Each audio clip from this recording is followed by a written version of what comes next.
Hyvää huomenta, arvoisat katsojat, ja mukavaa keskiviikkoa.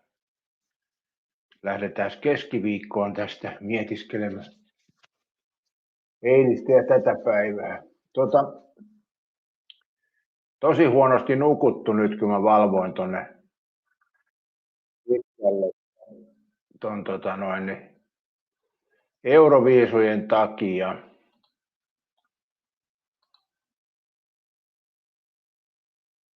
Hyvin nyt kuuluu ainakin tää, niin tää on tarkistettu.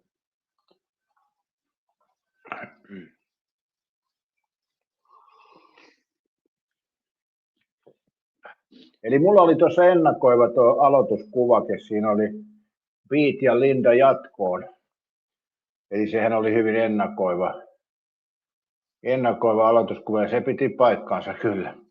Ja toi ohjelma sinänsä, kun sitä venytetään, mun mielestä se olisi hyvin voinut loppua siinä jo ennen 12. Turhat venytykset pois siitä, niin se, että se venytetään sitten 12:30 asti tyhjänpäiväisillä jutuilla ja tyhjänpäiväisillä vitseillä, niin ei ole kyllä hyvä Euroviisun katsojien kanssa. No tietysti nämä, jotka jaksaa kiekkua yötä myötä, jaksaa katsoa, mutta mä en ole semmoinen, niin en aio sitä finaalia kyllä nyt katsoa. Mä jotenkin taas muistin tämän Euroviisu homman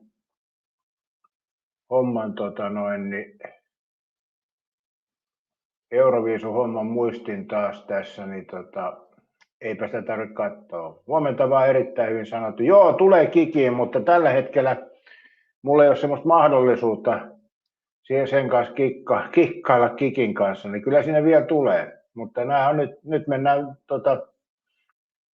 nyt mennään tässä YouTubella jonkun aikaa, mutta katsotaan nyt, tämähän on elävää juttua. Mulla on tarkoitus tehdä kyllä tonne kikkiin, mutta mä en tiedä, se, että sama lähetys tulee 2 paikkaan, niin mä tiedän, se on omalla tavallaan se on mielekästä ja toisaalta se ei ole mielekästä, että se on 2-piippunen juttu.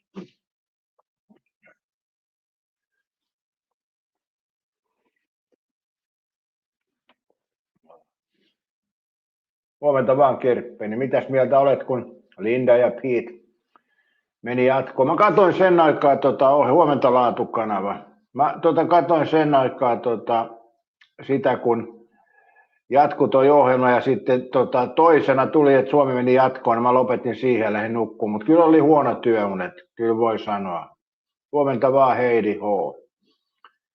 Ja toi Euroviisu-konsepti on just sitä vetkutetaan ja pitkitetään liikaa, että se voisi alkaa vaikka 9, niin ei menisi noin myöhään. Mutta eipä se minun ajatuksista ole kyse tuossa, koska eivät ne minulle tee sitä ohjelmaa, kun katsoo, niin se on enemmänkin, Euroviisut on semmoinen niin sanottu friikkishow.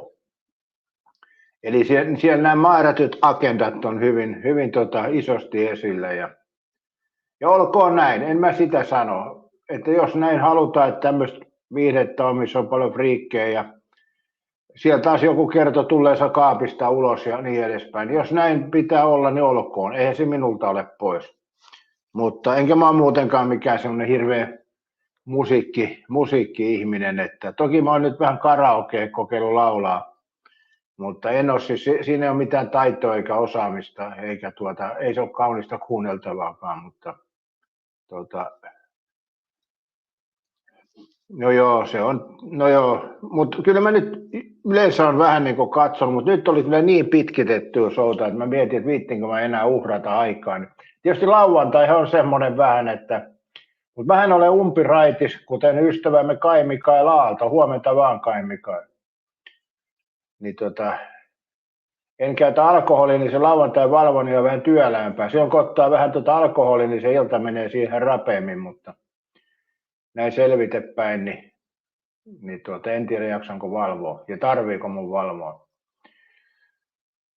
Ross Rainerilla 30 minuuttia heti aamun avaajaiseksi. No se on kovaa settiä se. Mullakin olisi tänään kuntosali tuossa edessä ja käyn vähän tekemään jotain mummojumppaa tuossa. Kerppeset Linda on upea ilmestys, happi meinaa loppuu. Mä muuten katoin tuota lähetystä, niin jotenkin toi Linda ja Peten esitys sit tuolla oli hieman horjuva, että kyllä siinä jännitys paistoi läpi. Ja mä en tiedä mikä naru siellä Lindan viulussa heilu koko ajan, sitä mä ihmettelin, oliko siinä niinku mennyt yksi tämmönen niin sanottu feikkikieli poikki ja se heilu sieltä. Joku outo siinä oli kyllä. Ja selvästi horjuvampaa oli tämä esitys, mutta se on ymmärrettävää. Että kyllä siellä voi vähän jännittää. Heidi sanoi, että samaa mieltä, samaa olen aina ajatellut, että olisi kiva, että oikeastaan aikaisemmin vaikka just 9. Niin, se olisi mun mielestä myös mukava, mutta mä en ole kyllä oikeastaan kohderyhmä, että mä en, no joo, jonkun hyvän elokuvan saatan katsoa, mutta sekin pitää melkein 9 alkaa. Et 10 kun alkaa, niin sitten alkaa jo vähän miettiä, että jaksaako katsoa loppuun asti. Huomenta vaan, Timpuri, onko vesisadetta riittänyt nyt maisemissa riittävästi? Mä oon aika iloinen siitä, että vettä on satanut, vaikka mä olen aurinkoihminen, mutta luonto kyllä tykkää, mä sanoisin näin.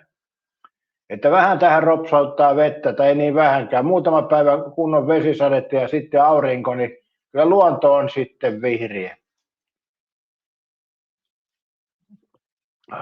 Et ihan hyvä näin. Kyllä tuossa on nähnyt, kun kävely, niin on naakat kerää jo, tai on kerännyt jo pitkän aikaa pesätarvikkeet. Niillä alkaa pesät varmaan olemaan valmiina. Ja variksia nyt ei ole silleen, nekin on pesäpuuhissa.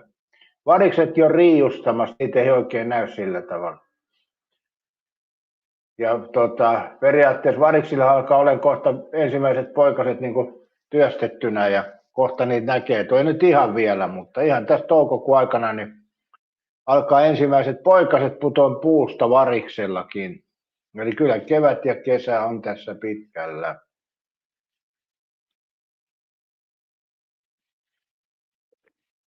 Ai niin, mä otin tämmönen tippipalvelun tässä coffee.com, rautarunnari tippi. Linkki löytyy tästä videon alta myöskin. Eli tossahan ajatuksia, kun mulle eräs katsoja laittoi, kun hän oli mun tässä live-lähetyksessä, niin hän ei pystynyt laittamaan tuosta Supersatin kanssa donatea, kun on loppunut tämä lähetys, niin mä laitoin sitten tuommoisen Coffee-palvelun, mitä kautta pystyy donaamaan, vaikka lähetys ei pyöri, ja linkki on videon alla. Eli tämmöistä kaiken näköistä tässä tulee tapahtumaan. Toi on mulle ihan uusi juttu, mutta mä nyt laitoin, kun katsoja sanoi, että ei pystynyt donaamaan ja sitten kertoi, että tämmöinen palvelu on, niin mä nyt laitoin ton sitten. Siinä taitaa olla 5 pienin summa ja sitten voi itse määritellä, paljonko lompakko kestää. Niin. Ja se ei ole sillä tavalla, no toki siellä saa kuukausilahjoituksen myöskin, mutta se ei ole silleen sitovaa kuin tässä kanavajäsenyys. Vaikka toi kanavajäsenyys kyllä on ihan hyvä juttu sekin, mutta parempi, että on monenlaista, jos joku haluaa kannustaa kanavaan. Timpuri sanoi, että Oulussa paistaa aina, kun meren rannalla ja pilvet lähtee. No mites Timpuri, siellä kasvit saa vettä, että jos aina paistaa?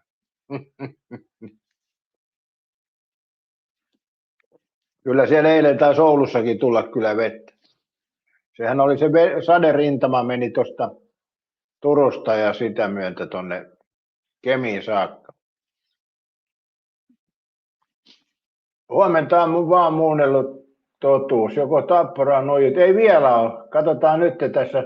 Vielä ollaan tässä keskustelussa tässä Euroviisuissa, niin siirrytään sitten lätkään, kun jos joku haluaa sanoa tuosta Euroviisuista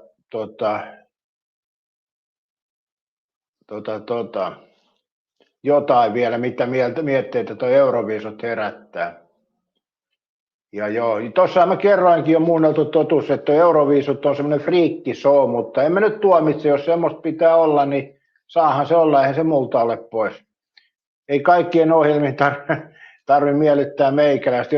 Jos meikäläisille tehtäisiin elokuvia, niin eihän sieltä tulisi kuin kauhuelokuvia vaan aamustilta.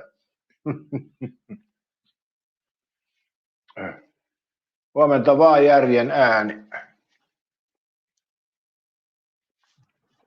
Joo, tämä ohjelmamaku on vähän sellainen kyllä, että mulle tulisi noita vanhoja jotain sketsiohjelmia ja tartsaneita ja kauhuelokuvia. Niin ehkä se ei olisi semmoinen, mikä olisi nykyihmisille sillä tavalla niin kiinnostavaa. Kauhuelokuvatkin on mennyt niin huonoiksi nykyisin. Ai, niitä aikoja, kun kauhuelokuvatkin oli kunnollisia. Ai Timpuri mennä, että pikku tihkua voi olla. Niin.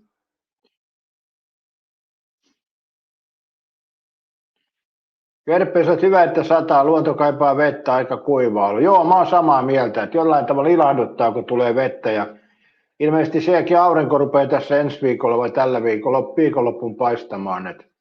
Ainoastaan tässä on ollut huono puoli, että ei voinut saada Lärvälle aurinkoa, kun ei paista aurinko, mutta toivotaan, että sitäkin saa. Parta pitää kyllä ajaa ennen sitä.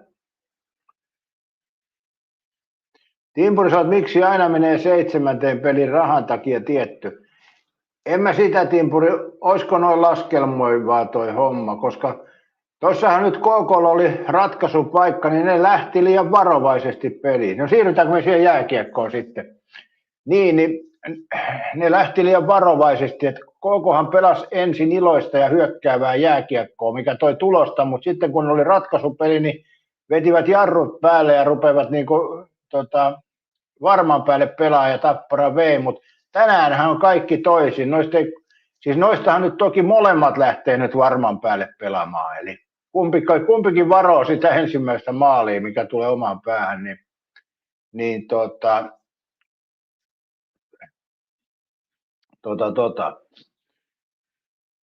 se on vaikea peli. Tuossa oli tämä ystävämme Kuuko, mikä sanoi, että hän pelaa 100 KK:ta. Niin Kuukolle sanoisin neuvona tämmöisen, että mun mielestä olisi parempi sijoitus 25 € pelaa tasapeliä. Niin mä sanoisin, että tasapeli siinä on kaikista varmaan varmin ja kerroin on hyvä. Eli periaatteessa jos pelaa, mä en ole katsonut kerrointa, pitää kohta katsoa. Ai muunneltu sanoo, että kaksi eri ihmistä sanoi tietämättä toisistaan, niin ole 1,5 vuoteen tullut vettä normaali määrää, ja näinhän se menee. Ei paljon kiinnosta Linda hemputukset. Äläs nyt ole noin tiukkana aamusta muunneltu, että onhan toi siis Linda hyvä viulunsoittaja, sitä et voi kyllä väittää. Et se sun on myönnettävä, että Linda on hyvä viulunsoittaja. Sopii tonne kisoihin kyllä ihan hyvin, että onhan sinne hyvä saada vähän vanhempiakin ihmisiä. Eli se on aika nuorten ja friikkien show, niin Lindahan sopii sinne omalla tavalla mun mielestä ihan hyvin kyllä, mutta sehän on vaan mun mielipide. Timpuri on aina mennyt 7 höpö ja laatukana sehän olisi sopupeliä, jos noin ajattelisi. Nyt foliohattu pois päästä. Mä oon vähän samaa mieltä, että kun katsoo niitä pelejä, niin omalla tavallaan, jos ne pelaisi sillä tavalla tasapeli mielessä, niin kyllä siihen joku vetäisi sen maalin kuitenkin ja saisi voiton. Että mä en oikein usko, että tuossa jääkiekossa pystyisi tuohon.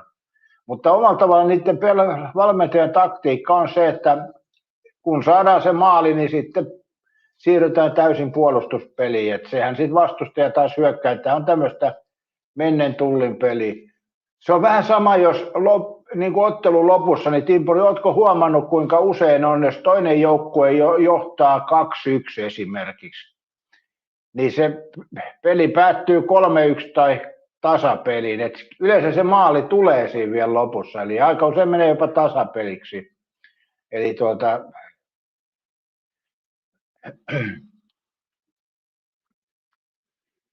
muunneltu sanoo, että viljelykset tykkää sateesta, kun se tulee rauhallisesti, niin maakin pystyy imemään veden. Kaatosade menee ojiin, samoin teen. Eli maa ei kerkiä imeä. Näinhän se menee. Ja nythän on tullut sille aika siedettävästi vettä. Ei ole tullut mitään rankkasateita. Kerppesi sanoo, että nykytekniikka käytössä ja paitsioita ei pystytä havainnoimaan. Toivottavasti ei kaadu KK tähän. Joo, mua ihmetyttää kans Kerppeni toi siis ihan oikeasti toi se, esimerkiksi KK-maali silloin, niin, niin missä ne mitä ne nyt on linjamiehiäkö ne on vai mitä ne on jääkiekossa nimeltään? Onko ne kolmansia tuomareita vai mitä ne on, niin mun mielestä oli omituista, se oli niin selkeä se KK-jäähy, niin miten sitä ei mukaan näe, kun entisaikana oli liki 100% varmoja jääkiekossa näitä tuomarit.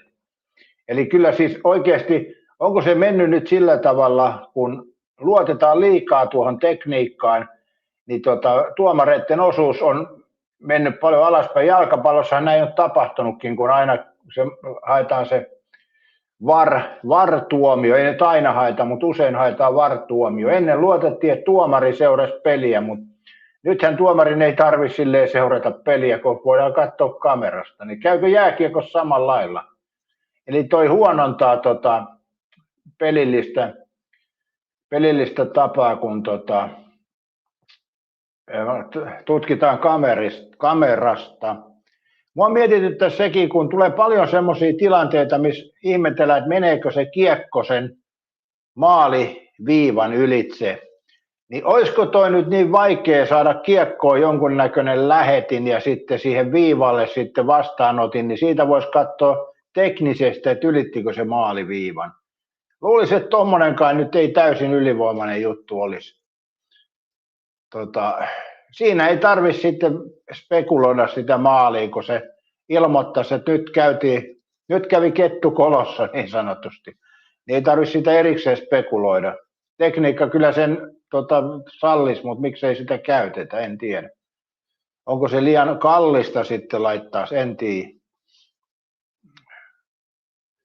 Muun että Vanessa oli teknisesti valtavasti Lindaa. Mä en tiedä kuka on Vanessa, että viulisti Vanessa Mai sai kultalevyn Suomessa. Mä en osaa tuohon sanoa kyllä mitään. Kyllä mun mielestä Linda on mun korvalle ihan hyvä, että en osaa sanoa mikä niiden ero sitten on. En tiedä, mutta hyväksyn mielipiteesi toki, mutta en itse kyllä osaa sanoa. Mun mielestä Linda on ihan hyvä. Ja jopa tuo Pete Parkkonen, niin sehän on hyvä laulaja, vaikka eikö se ole joku tämmöinen niinku, mikäs tähti, mitä se teki tähdessä? Olisi ne Idolseja vai mitä ne oli? En mä muista. Joskus tuli niitä ohjelmia, oliko se nyt Idolsi vai mikä se oli? Joku semmoinen tähti. Mä en ole pitänyt sitä laulajana, mutta onhan se kyllä kehittynyt, pakkohan se on myöntää. Muunneltu totuus, vaikka minäkin olen tämmöinen ikivanha jääräpää ja Pete Parkkonen mun mielestä on aivan surkea laulaja, niin mä olen muuttanut mieleni, kun nykyisin katsoo, niin kyllä se on kehittynyt. Onhan se ihan hyvä laulaja ja varmaan naisten silmää hivelee toi Pete Parkkonen. Luulisin näin, naisten mieleen, ulkonäöllisesti. Mutta onko Linda miesten mieleen? Muunneltu totuus. Onko Linda miesten mieleen? Onhan se ihan nätti nainen, ikää on, mutta ei mulla ole kyllä negatiivista Lindasta. Yleensä tuommoiset, jos on pumpatut puskurit niin sanotusti, niin herättää aina sen, että ei ole niin kiinnostava henkilö. Mutta mä en tiedä sitten Lindan tapauksessa, onko se sitten poikkeus, kun se osaa kuitenkin soittaa viulua. Kerppeni sanoi, että joo, näitä on älykiekkoja. Laatukanava sanoi, että luistiminen, oliko paitsio? Hyvä, toi oli hyvä. Luistimiin pannaan anturit, että onko paitsio. Kuulko sä, että jos ei verkko heilu, niin ei ole maali. Mutta voihan se rakentaa sen maalin sillä tavalla, kun kiekko ylittää sen kriittisen pisteen, niin siellä on joku semmoinen juttu, mikä heiluttaa sitä verkkoa. Tämäkin on mahdollista. Heidi H. sanoi, että Idolsi, joo. Kerppenen sanoi myös silmille. Timpuri, sä oot kyllä Parkkonen, Linda erittäin hyvä Euroviisiin. Mä oon samaa mieltä.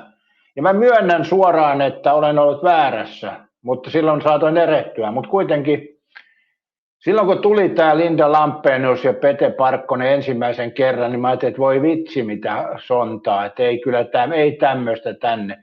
Mutta sitten mä oon kuunnellut sen muutaman kerran ja täytyy sanoa, että se on ehkä noista Euroviisun paras kappale. Toki en ole kaikkia kuunnellut, mutta tämän kärkiporukan jollain tavalla on kuunnellut, niin kyllähän tämä on ihan ylivoimainen juttu, että kyllä tässä rupeaa jo rippipukua silittämään, että Suomessa on nämä Euroviisut seuraavaksi.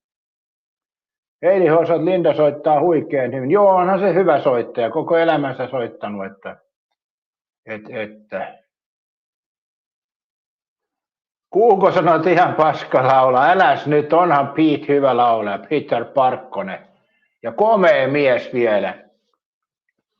Mutta hei, Kuuko sanoikin tässä aikaisemmin, kun sä muistaakseni eilen levelit, että pistät 100 KK voitolle, niin mä oon mieltä, että pistä 25 euroa ja niin pelaat tasapeliä, niin tulos loppujen lopuksi saattaa olla parempi siinä.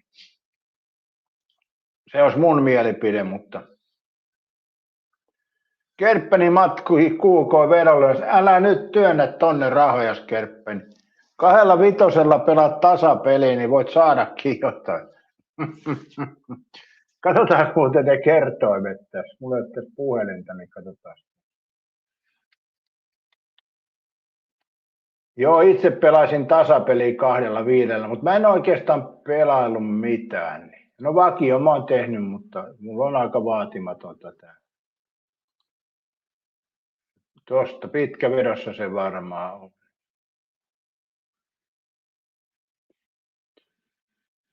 Mikäs tässä on? Tappara KK. Mitä nämä boostit on? Tämäkin Veikkaus kehittää näitä sivuja koko ajan, aina vaan menee surkeammaksi nämä pelit.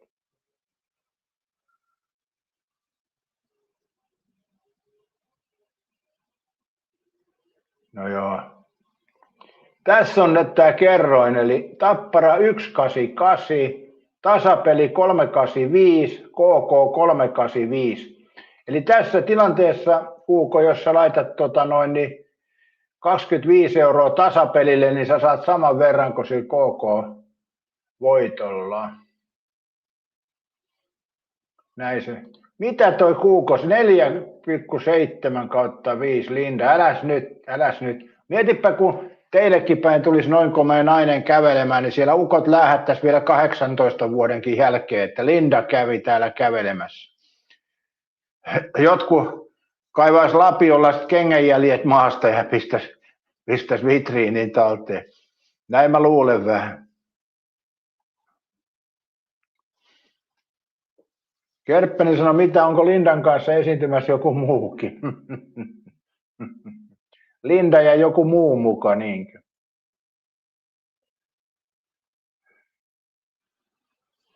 Taistele kävi Kosanderin Koskenkorvalla kasvattu biisin kanssa sama, että aluksi tuntui paskalta, mutta kun enemmän kuunnellut, tuntuukin hyvät. En ole tuommoista kappaletta kuunnellut ja enkä tiedä, tarviiko mun kuunnellakaan. Että ehkä mä pysyn vielä näissä Pete Parkkosissa ja Lindoissa, mutta jokainen tavallaan. Kuinka sä oot Kerppeni, tää hylkää nyt jostain syystä viestit sulle. Niin, kirjoitat Kuuko säädöllisesti. Jätä kiroilut ja haistattelut pois, niin se varmaan hyväksyy paremmin.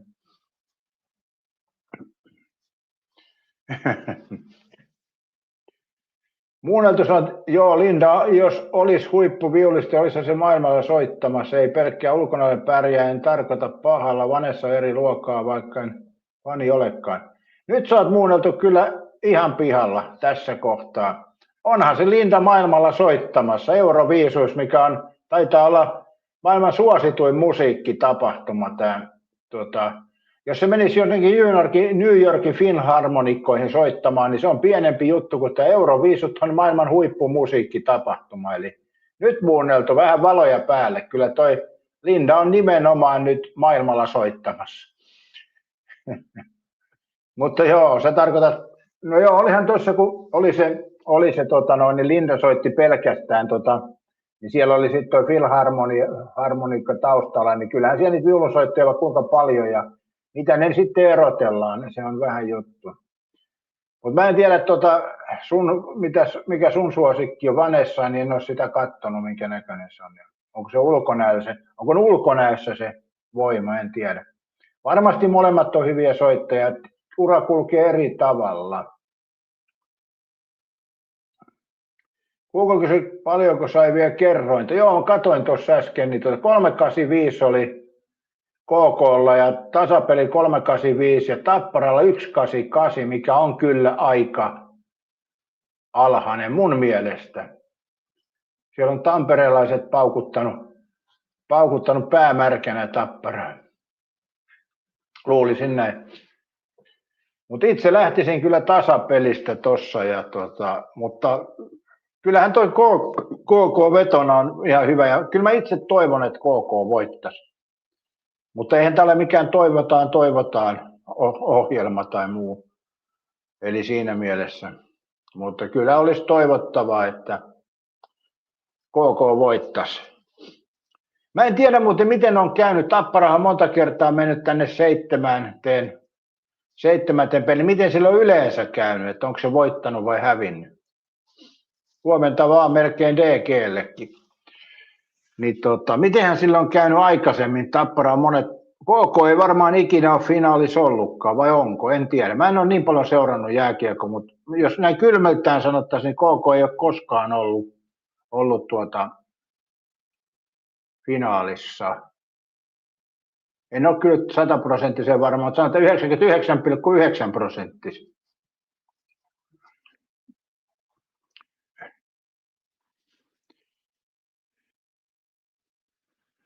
Seppo sanoi, että eikös tässä taustakuvassa ole kaksi asiaa, jotka sinua ei kiinnosta, Euroviisut ja jääkiekko. No näin voisi olla, mutta katsojillehän mä teen, mä itselle teen sen pohjelmaa. Jos mä tekisin itselle, niin tässä olisi joku kauhuelokuva teema, niin kuin oli edellisessä jossain. Ja tämähän on katsojille tehty tämä lähetys. Nyt Seppo, herätys, se on keskiviikko Seppo jo. Muunneltu odotinkin, että valot sulla on sammuksissa, rautarunnari. Onhan, että Linda että maailmassa ei huippua lähdekään. Joo, mä en osaa ottaa tuohon sillä tavalla kantaa. Mulla ei ole ammattitaitoa arvioida viulisteja erikseen, mutta mun korvalle Linda soittaa hyvin ja en mä osaa siihen muuta sanoa. Mutta ainahan kaikissa lajeissa on huippuja, se on selkeä. Se on vähän sama kyllä, jos Suomessakin menet katsomaan jotain juoksukilpailua ja sitten Suomen tähdet juoksee lujaa, niin ajattelet, että kyllä ne on hyviä, kun ne juoksee noin lujaa. Sitten kun menee maailmalle ja siellä maailman huiput tulee, niin kyllä ne juoksee vielä lujempaa. Että se voi olla näinkin, en mä tiedä. Mun on vaikea arvioida sitä osaamista tuossa viulistina. Mutta siitä me ollaan varmaan samaa mieltä, tämä muunneltu totuus, että toi Pete Parkkonen on kehittynyt laulajana aika huimasti siitä Idols-ajoista, niin milloin hän oli vaan tämmöinen Idols-laulaja. Niin mitäs mieltä olet tästä muunneltu? Eikö Pete Parkkonen ole kehittynyt laulajana? Mun mielipite on ainakin, että on kehittynyt. Toki eihän mulla ole sitä musiikkikorvaa eikä mitään muutakaan, mutta kuitenkin mielipiteet voi näistäkin olla, että kyllähän aikoinaan kävin joskus kirkossa ja jotkut kirkkovirret on ihan hyviä. Mutta ei ne Seppo muakaan hirveästi kiinnosta, mutta olen käynyt kyllä kirkossa ja olen käynyt muuten joulukirkossakin joskus. Ja Seppo sekään ei mua hirveästi kiinnosta, mutta olen käynyt sen. Muunneltu on samaa mieltä, että onhan se kehittynyt, joo. Mutta onhan toi Suomella aika hyvä biisi tonne laittaa, että se on kyllä mun mielestä toi on ihan hyvä kappale. Tuossa kun katsoo YouTubessa, kun mä oon katsonut niin monta kertaa tonne, että kun eri maiden katsojat arvioi Suomen kappaletta ja se on hyvin viihdyttävää katsoa niiden mielipiteitä. Ja suurin osa on ollut kauhean innoissaan tuosta kappaleesta. Ja mä oon kuunnellut kyllä tuon kappaleen varmaan 50 kertaa. Ja joku varmaan 30 kertaa on katsonut niitä arvosteluja. Ja jomalla tavallaan se on hyvä katsoa niin kuin muun maalaisten silmin toi kappale.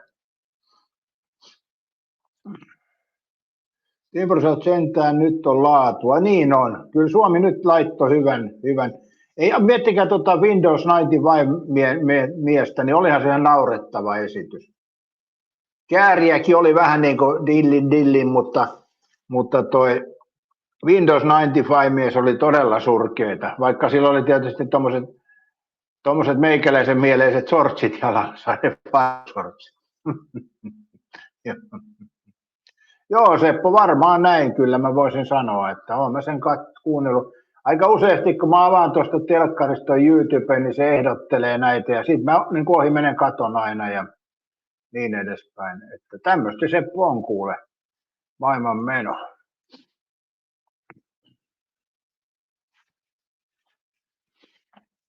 Mutta joo, mun mielestä se on niin kuin hieno kappale, mutta en mä kyllä ostaisi mitään levyä tai muuta, että kun en mä osta niitä muutenkaan. Ai Kärppäinen laittaa vedon, kun pääsee kotiin, ei tietoa kertoimesta. No 385 antoi Veikkaus Tasapelille ja KKlle ja 188 vaan Tapparalle. Veikkauksen prosentit oli tossa, mitä mä just katoin tässä, mutta voihan se olla, että jossain muissa pelipaikoissa on eri tilanne. Ja varmaan onkin. Mutta tosiaan mähän lopetin silloin jo, siitä taitaa olla jo vuosi, kaksi ainakin aikaa, on enemmänkin voi olla. Mä lopetin kaikki nuo pelipalvelut, en ole missään kirjautuneena pelipalvelussa. Paffit ja poffit ja kaikki leis pois. Niin en ole niitä käyttänyt, en tiedä sitten noita pelikertoimia. Et kyllä mulla on aika vähäistä toi pelaaminen. Mulla riittää toi vakio oikeastaan, niin joskus lottorivi kestona tai joku tämmöinen, mutta vakio riittää mulle hyvin. Ja tänään jos pelaisin, niin mä laittaisin 25 € tasapelille. Se olisi mun peli tänään, mutta mä en pelaa tommosia kyllä summia. Et mulla on niitä euron pelejä välillä ja sillähän nyt ei paljon pääse viisastumaan. No periaatteessa jos laittaisi siihen ristiin ja kakkosen ja euron panoksen, se maksaisi 2 € ja takaisin voisi saada 388, niin sehän me tuplaisi melkein panoksen ja siinä olisi 2 vaihtoehtoa. Tämäkin on muuten aika mielenkiintoista.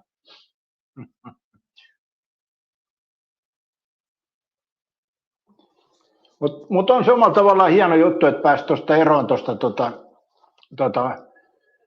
yksi vuosi tuli aika monta kertaa noissa pelipalveluissa pelattua ja Paffilla ja Mummorulliin ja kyllähän kaikki tietää, että kun siellä pelaa, mä en ole millään isoja summia pelannut, aina minimipanoksella ja muuta, mutta kyllä se niin kuin jokainen tietää, joka käyttää noita pelipalveluita, että ainahan siellä jää miinukselle, että ei siellä niin kuin voi voittaa.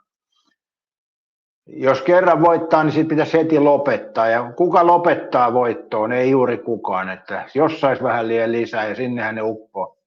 Vakioveikkaus on siinä mielessä erilainen, että se on mulla harrastus. Että mä tykkään puntaroida noiden joukkueiden kykyjä ja mahdollisuuksia.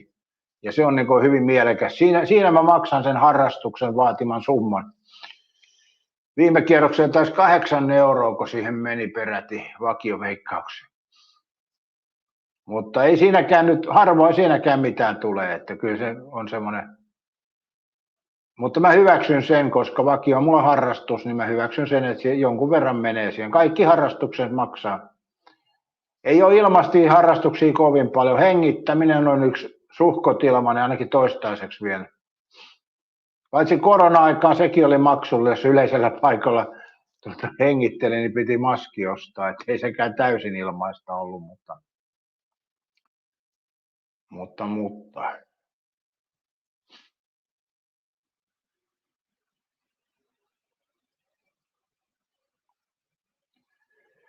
Ai Taisto sanoi, että mitä tykkäsit Euroviisusta Pertti Kurikan nimet Aina mun pitää biisistä. Se oli mun mielestä ihan hyvä kappale kyllä omalla tavalla, oman lajinsa edustajana, niin ihan ok kyllä. Oliko se Euroviisuus? En mä edes muista, että se oli, mutta. Tai oliko se Suomen ehdokkaana vai oliko se karsinnoissa? Mä en muista sitä, mutta olihan se ihan viihdyttävä musiikki. Musiikilla kai on monta eri merkitystä. Jonkun mielestä se voi olla semmoinen, niin kuin antaa lisää intoa ja jonkun mielestä on rauhoittavaa ja sitten jonkun mielestä viihteellistä. Niin kyllähän toi oli viihdyttävä kappale, että siinä mielessä. Ja niin, miksei se olisi voinut menestyä Euroviisuissa jopa, että onhan siellä kaiken näköisiä. Timpuri sanoo, että Suomi menee pitkälle tuolla esityksessä. Kyllä mä luulen, Timpuri, että Suomi voittaa. Mä oon melkein siinä. Tämä on muuten tekoälyn tekemä kuva, kuten näette tuolla Euroviisu ja sitten lukee Stockholm 2024, Suomi, Ruotsi ja mikähän toi on, onko toi Unkari vai Ukraina toi viimeinen, en tiedä. Ukrainassa saattaa olla. Ja sitten tuossa jääkiekossa lukee Ice Hockey World Championship, tyhjä studios. Joo. Ja sitten siellä on soittolava, että tekoälyn luoma jääkiekko maailma on muuten studiossa. Mutta nämä on näitä tekoälyn tekemiä, ei tästä osaa sanoa mikä siis hyvin ajat. Ei se ihan nyt semmoista kuin mä halusin, mutta en mä nyt jaksanut värkkää sen kanssa kovin kauan. Mutta kyllähän Timpurin Suomi voittaa. Mä en tiedä, onko siellä mitään varten otettavaa kilpailijaa. Tuolla on omalla tavallaan, kun kuuntelee noita kappaleita, siellä Itäblogissa on niitä semmoisia niin joikkumistyylisiä kappaleita aika useasti, ja ne ei kyllä menesty, eikä niitä jaksa kuunnellakaan, kun tuossakin oli muutama kappale, kun kuuntelin, miettii, että loppus jo. Näin se on. Mutta tuo ohjelmaformaatti, niin siinä keinotekoisesti jatketaan sitä hommaa, ja mun mielestä aika hauskaa sinänsä, kun toihan on semmoinen show, missä otetaan katsojilta rahat pois aktiivisilta, eli siellä voi yksi äänestää 10 kertaa, eli jokainen äänestys maksullinen, niin 10 kertaa, niin 10 kertaistetaan noin äänestysintoja. Siellä on varmaan semmoisia, jotka paukuttaa omalle suosikilleen sen 10 kertaa. Sitten tietysti voi olla niitä, jotka äänestää eri maan laulajia. En tiedä. Miten Seppo äänestää siellä Euroviisuissa? Suomeen ei Seppo saa äänestää, muista se. Mutta itse en kyllä ikinä lähtisi tuommoisiin äänestyksiin. Se ei vaan ole mun juttu. Muunelta sanoi, että ammattiviulisti sanoi mulle, Vanessa sanoi eri luokan viulisti verrattuna Linda ei pahalla, en ole musiikin ammattilainen. Mitäs tuossa on pahalla, että sehän sun mielipide vaan, ja mä en osaa sanoa, että mun mielestä Linda on hyvä, mutta en osaa erotella niitä keskenään, että en mä kyllä usko, että mä jaksasin lähteä jotain viulistia kuuntelemaan, kun en mä siitä ymmärrä mitään. Etkä säkään ole musiikin ammattilainen, niin. En mä niin osaa sanoa, mitä eroa niillä sitten. Molemmat viulua vinguttaa, ja sittenhän me mennään siihen, että minkä näköinen kumpi. Katsotaan nyt se Vanessa, kun sä nyt sitä pommitat tuossa, niin katsotaan mikä on Vanessa viulisti. Mikä se on viulu muuten englanniksi? Violin, onko se violin? Olisiko se violin? Vanessa violin. Vanessa Mae. Jaa, tää on nuorempi hei, ja sitten tää on tommosen thaimaalaisen näköinen. No niin. Joo.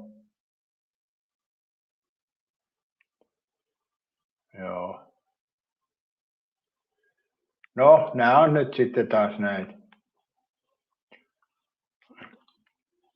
Ai Seppo jättää Euroviisut sinulle. Kiitos Seppo. Tämähän on kivasti. Ja jätä tuon jääkiekko ja sopiiko näin? Seppo seurasi Kai oli hyvä. Mun mielestä oli ihan paskakappale. Para pastu. Ihan oikeesti. Suomalaiset antaa ruotsalaisten viedä ton saunankin vielä pastuna maailmalle. Kyllä suomalaiset antaa kaiken muualle. Jopa sauna lähtee pastuna Ruotsin edustuskappaleeksi. Miettikää vähän. Hyi sua Seppo, häpeä. Niin violin, juu. Ainut ratkaisu tähän tekoäly. Pitäisikö mun kysytään tekoälyltä? Hei, missäs mun puhelin on?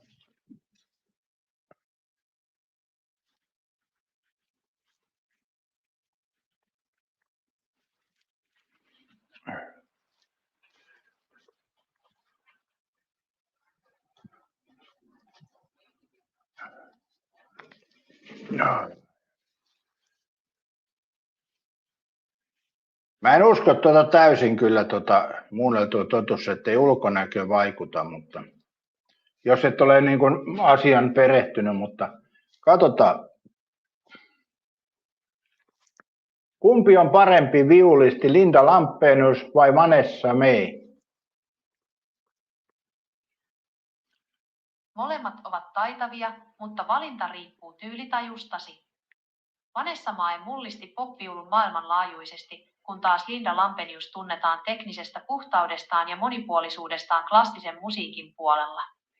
No niin, tässähän se tuli vastaus tekoälyltä. Linda Lampeus tunnetaan teknisestä puhtaudesta, eli teknisesti parempi. Ja Vanessa Main taas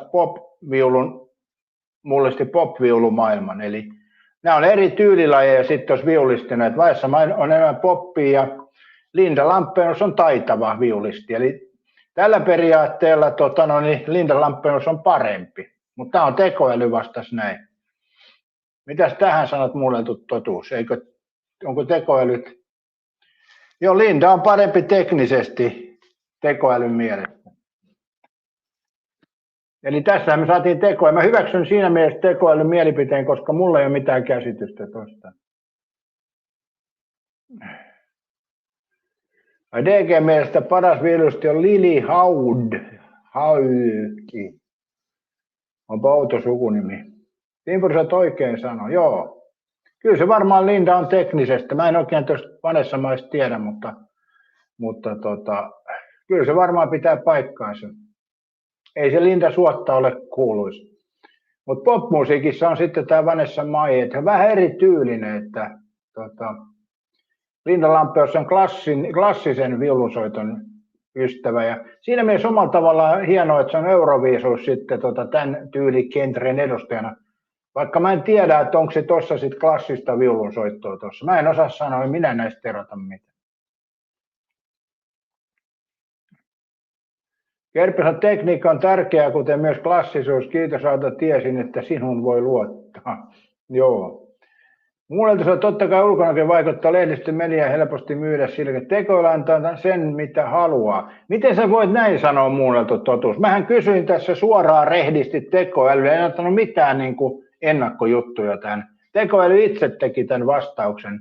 Ethän sä voi sanoa niin, että tekoäly antaa sen, mitä haluaa. Eli jos mä olisin halunnut, että Vanessa Mai on teknisesti taitavampi, niin silti tämä tekoäly olisi antanut saman vastauksen. Eli eihän se tekoälyssä on muuten muunneltu semmoinen hyvä puoli, kun mä käytän tätä tekoälyä. Se ei muista vanhoja keskusteluita. Enkä tosin ole kyllä kysynytkään Linda Lampeenukselta mitään. Ja niin muunneltu puhuu muunneltua, niin on. Koska en mä vaikuttanut millään tavalla. Tehän näitte nyt ihan tämän niin kuin alusta pitäen. Mä kävin hakemassa tuolta puhelimen ja kuulitte, mitä mä siltä kysyin. Ja sitten niin tekoäly vastasi omalla tavallaan. Eli eihän tässä nyt ole mitään taktikointia. Koska eihän mulla ole mitään merkitystä, että kumpi on parempi ja kumpi on huonompi, kumpi on nätimpi, kummalla on isommat tissit ja niin edespäin. Ei sillä ole mulle mitään merkitystä, mutta mun mielestä mun korvaan Linda Lampeus soittaa hyvin, mutta ei mulla tuohon muuta sanottavaa ole. Mutta tekoäly vastasi näin. Kärppäni sanoi, että puolueettomasta oli muotoiltu kysymys. Niin munkin mielestä. Mä kysyin ihan tälleen, kun kysytään joku asia, ilman omaa agendaa siinä. Mutta kysytään nyt sillä tavalla muunnellun totuuden tavalla. Kuinka paljon parempi viulusti Vanessa Mai on kuin Linda Lampeus? Vertailu riippuu siitä, arvostatko teknistä klasariosaamista vai viihdearvoa. Mai popularisoi teknoakustik-tyylin, mutta monet kriitikot pitävät teknisesti taitavampina perinteisiä huippuviulisteja, kuten Itzhak Perlmania tai Hilari Hahnia. Niin, täällä tuli, että perinteisiä huippuviulisteja, kuten Itzhak Perlmania ja Hilari Hahnia. Eli täällä tuli jo 2 muuta nimeä täällä. Muunneltu, eli meinaat, että ammattiviulista ei erota Vanessa ja Linda soittaa teknisesti. No kyllä mä sanoisin nyt muunneltu tässä, että näitä ammattiviulistajakin on kaiken näköisiä. Eli en mä ota tohon kantaa, se on mielipide. Se on mielipide vaan, että ammattiviulistillakin on mielipide. Ja muistakaa siis oikeasti, että kriitikoillakin on mielipide, että ei se mitään niin maailman faktaa sekään ole. Mielipiteitä on kuin persreikiä. Ammattiviulistillakin on omansa, mutta tuossa oli tuon tekoälyn vastaus. Mä en osaa sanoa, mä en osaa erota viulua kitarasta, niin mä en osaa sanoa siihen mitään. Et se on mun mielipide. Mutta mä oon sitä mieltä, jos tekoäly vastaa noin, niin tekoäly vastaa noin. Eli ammattiviulistin mielipidettä ei nyt tähän saada kuitenkaan. Eli siinä mielessä muunneltu, että me ei saada nyt ammattiviulistin mielipidettä, se on ainoastaan toisen käden tietoa. Ja tuo tekoäly oli paikalla ja vastasi reippaasti, niin nämä on näin. Timpurot Linda todellakin ammattilainen soittanut 90-luvulta asti. Kyllä vaan, onhan se hyvä. Onhan se hyvä. Kerppensä eihän poppia viululla soiteta, sehän soittimen häpäisemistä. Niin, no sit se on vähän tuo Euroviisus. No joo, onhan siellä Euroviisus viulusti ollut aikoinaankin. Mä muistan, kun Juise Leskinen yritti kappaleella Ilomantsi siinä. Ja siinähän oli sitten, että se taustaorkesteri teki jotain showta samalla. Niin se oli liian aikaansa edellä silloin se Ilomantsi-kappale. Niin se ei siis päässyt jatkoon. Sehän olisi ollut kova Euroviisuissa. Siinähän sitä klassista orkesteria käytettiin vähän niin kuin, mitäs se nyt olikaan siinä, miten sitä käytettiin, hieman sille eri tavalla.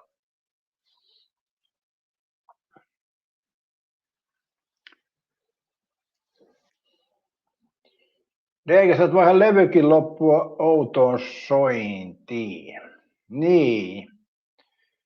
Joo.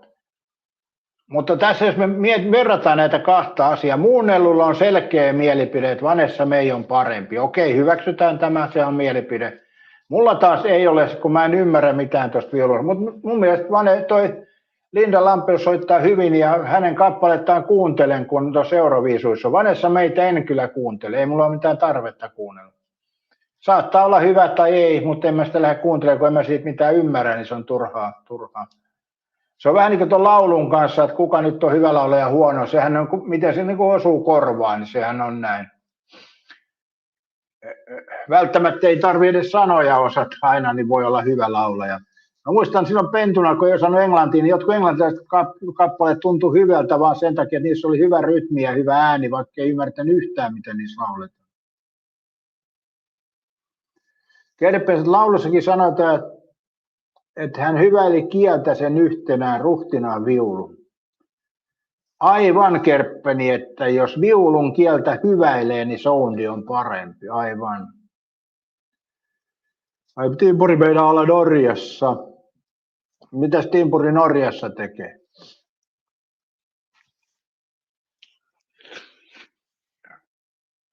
Mä oon itse ollut Norjassa joskus töissä 80-luvulla, että Oslossa ja sitten kämppä oli Lilleströmissä. Niin tuli muuten katsottua muutama Lilleströmin pelikin ja muistina se, että Lilleström hävisi aina kotona, kun mä olin katsomassa. Saattaa olla mun vikakin, en tiedä, mutta Lilleströmin jalkapallopelejä on katsottu aikanaan. Huomenta vaan, Harri Lyyrä. Toiset ne katsoo jääkiekkokisat, toiset taas ei. Kiitos Elisa ja Maikkari. Itse olen DNA, ai kukko, joten kisat näkyy. Valmus on, eihän tuosta voi edes kiistellä. No eihän siitä voi kiistellä. Mehän jutellaan vaan, eihän me kiistellä tämän, eihän me kiistellä tämän erittäin hyvin sanotun kanssa. Hänellä on selkeä mielipide, mulla taas ei ole, koska en mä noista mitään ymmärrä noista. Mutta mun mielestä Linda soittaa hyvin, se on mun mielipide. Mutta en mä tiedä, soittaako se paremmin vai huonomman kuin Vanessa May, siihen mä en osaa sanoa, mutta erittäin hyvin sanotulla olisi oma mielipide ja hyväksytään se. DG on muutkin vain töihin tänne. Joo, mä olin Norjassa töissä, Oslossa. Ja DGtä yllättää, jos mä sanon, että mä olin Oslon pankilla töissä, niin miltä kuulostaa? Uskotko? Joo. Ai Timpurin Podossa, hieno paikka. No joo, päivänjotkoa. Älä nyt sitten ärrimorjo koko päivää, vaikka niin täällä ei nyt suosiota, Vanessa me ei sano ehkä niin paljon, niin ota rauhallisia askelta kuitenkin. Taiston Timpuri toivotaan hyvät urakat Norjassa. Vieläkö kerkii tilaamaan kontin pöytäantenneja Temusta? Joo, vielä heinäkuussa kai muuttuu, en ole ihan varma kyllä. Munkin pitää tilaa kaiken näköistä tehdä. Nythän muuten sitten keväällä Temu-tilauksia riittää, kaikki tilaa varastoon tavaraa. Ai se tuli 90-luvun alussa. Mä olin 80-luvun lopussa. Lopussa oli Oslossa töissä. Norjan pankilla olin töissä. Tämä on varmaan teistä uskomatonta, mutta totta. Mä olen töissä Norjan pankilla. Ja en muista vuotta tarkalleen, olisiko ollut joku 87 tai jotain tämmöistä. En muista.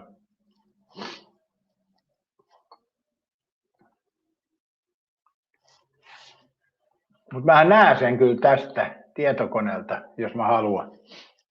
Mutta onko sieltä mitään merkitä? Timpuri on 86 käynyt Oslossa 3 kuukautta ikää. 3 kuukautta ikää, en kyllä muista sitä reissua. Niin, Timpuri on ollut 3 kuukauden ikäinen ja mä oon ollut siellä töissä silloin sitä aikaa jotain.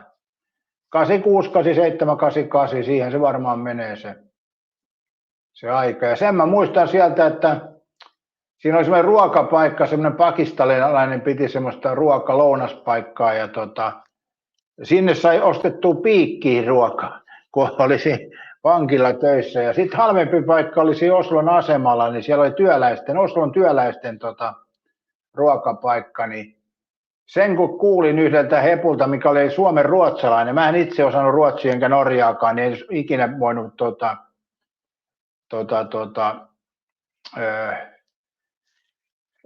tuli siellä käytyä ja se oli edullinen ruokapaikka, mutta Norjassa oli pirun kallista kalja ja tupakka. Ja oli se ruokakin kyllä ja makkara oli saatanan pahan makusta. Hyvän makusta makkara ei ainakaan löytynyt noista lähikaupoista ja eipä sieltä tullut, mä en muista, siinä Oslossa ei silloin oikein ollut mitään isoa markettia, ne oli semmoisia pikkukauppoja aika paljon. Mutta en toki koko Osloa kiertänyt, kun ei ollut autoa siellä käytössä, niin se oli vähän lyhyttä se kävely.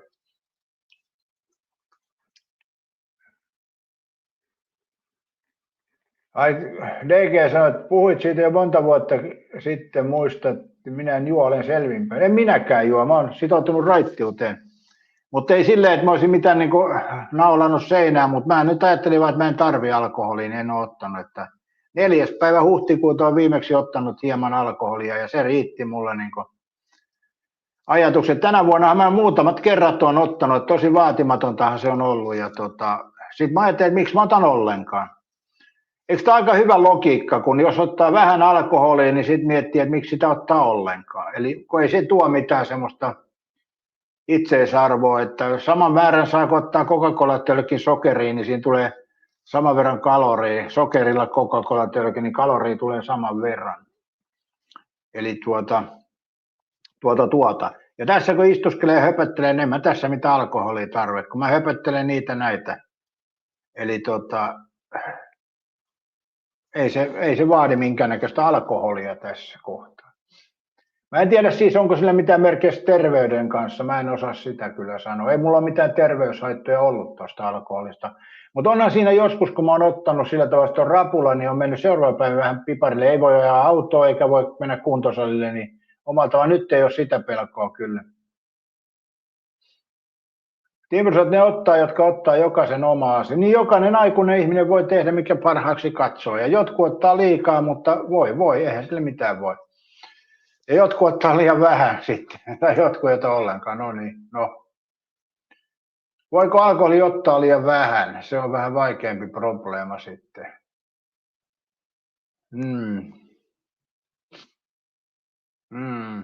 No ujolle ihmiselle se voi olla, että jossain tilanteessa saattaa, että on liian vähän alkoholia, mutta en mä oikein muuten tiedä. Seppo, taas puhutaan alkoholista täällä. Aina kun sä tuut paikalle, niin aina puhutaan alkoholista. Mikähän siinkin on sitten? Mutta joo, alkoholi on hyvä nautintoaine oikein käytettynä, en mä sitä sano. Ei mulla ole mitään niinku semmoista... DG ottaa joskus oluen, esimerkiksi Guinness on se juttu. All right. Toihan muuten hyvä toi alkoholit onkin ollut, jos tekee mieli toi, mikäs San Miguel, niin sehän on ihan kohtuullisen hyvää olutta kyllä. Mutta yleensähän noissa alkoholittomissa olueissa on vähän vetinen maku, mutta toi San Miguel mun mielestä on aika hyvää. Mutta mulla kun ei sillä tavalla tee älyttömästi mieli kaljaa, kun mä en ole koskaan oikein kaljajuone ollut, että mun mielestä kalja ei ole hyvää. Ainoat, missä se on hyvää, kun olet Espanjassa, istut rantakadulla ja otat yhden pinssin siinä, niin niin kun se tuodaan jääkylmässä lasissa ja ne pistää Espanjassa jossain paikkaa vähän mehua sinne sekaan, niin se on kyllä hyvää. Et siinä tapauksessa on ollut hyvää, mutta eihän tuommoinen, kun sä haet kaupasta jotain näitä halpis tämmöisiä litkuja, niin eihän nämä mitään olutta edes ole. Eli suurin osa näistä ei ole mitään oluita, että ne on vaan niin kuin jotain kaljaa ne on. Niin ei ne mikään makuelämys ole, mutta toki muita elämyksiä siitä voi saada, jos tarvii.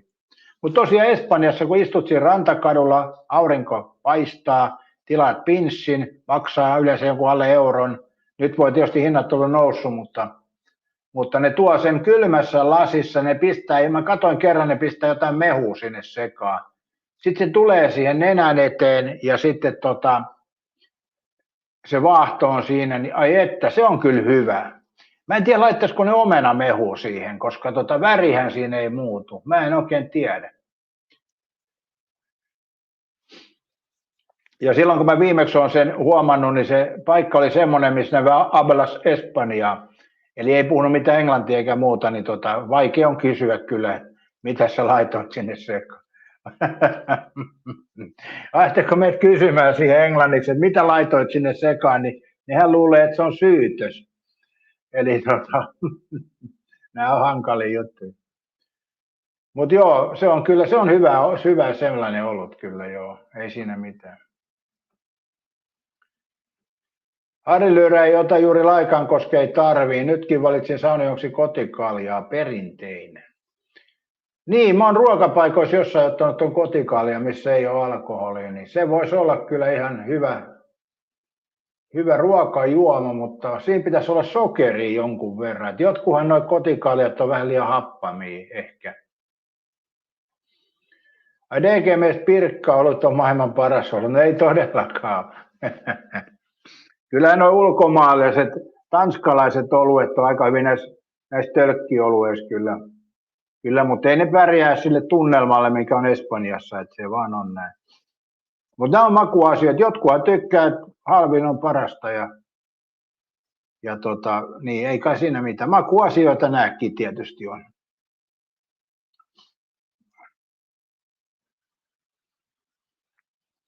Jotkuhan ammattilaiset juonut sitä käsidesiikin, mikä mulle tuntuu ajatuksena aika omituiselta, mutta jollekin sekin on kelvannut, eli nämä on makuasioita. Timpuri tykkää tsekkioluista. No kyllä mä Timpuri sanoisin tähän kuitenkin, jos lähdettäisiin oluslinjalle, kyllä mä uskon, että Englannissa on parhaat oluet. En ole koskaan käynyt Englannissa, enkä ole paikan päällä käynyt maistelemassa oluita, mutta mä epäilen, että Englanti ja Saksa on kyllä ykkösiä oluissa. Nehän on perinteisesti olut maita, tsekki ei sillä tavalla tunnu samalta. Mutta mä en tiedä, onko Saksassa sitten se makupohjaisuus se tärkeä, mutta Englannissa varmasti on kyllä aika mielenkiintoisia oluita. Kuka on käynyt Englannissa testaamassa? Mä en ole käynyt Englannissa, eikä mulla oikein hinkuu sinne Englantiin ole kyllä, että mä en oikein tiedä. Mä en tiedä, miksi mä kävisin Englannissa, niin siellä sataa aina vettäkin, kun menet sinne. Kyllä se huomaa ainakin noita jalkapallopelejä, kun on katsonut, niin melkein aina on vesisade, kun on jalkapallopeli. Niin kyllä kai se kertoo, että siellä aika usein Englannissa sataa. On siellä toki varmaan aurinkoi niin paikan päällä. Timpurin mielestä Queens on ainakin paskaa ja jonkun mielestähän se oli hyvää. Niin, tässä on taas erilainen mielipide, makuasia. Oonhan mä itsekin joskus tehnyt oluita, mutta ei ne kyllä mun mielestä erityisen hyviä ole. Harri Lyyrä on Lontoossa käynyt 3 kertaa. No sä oot sitten ollut oikein innostunut siellä käymään.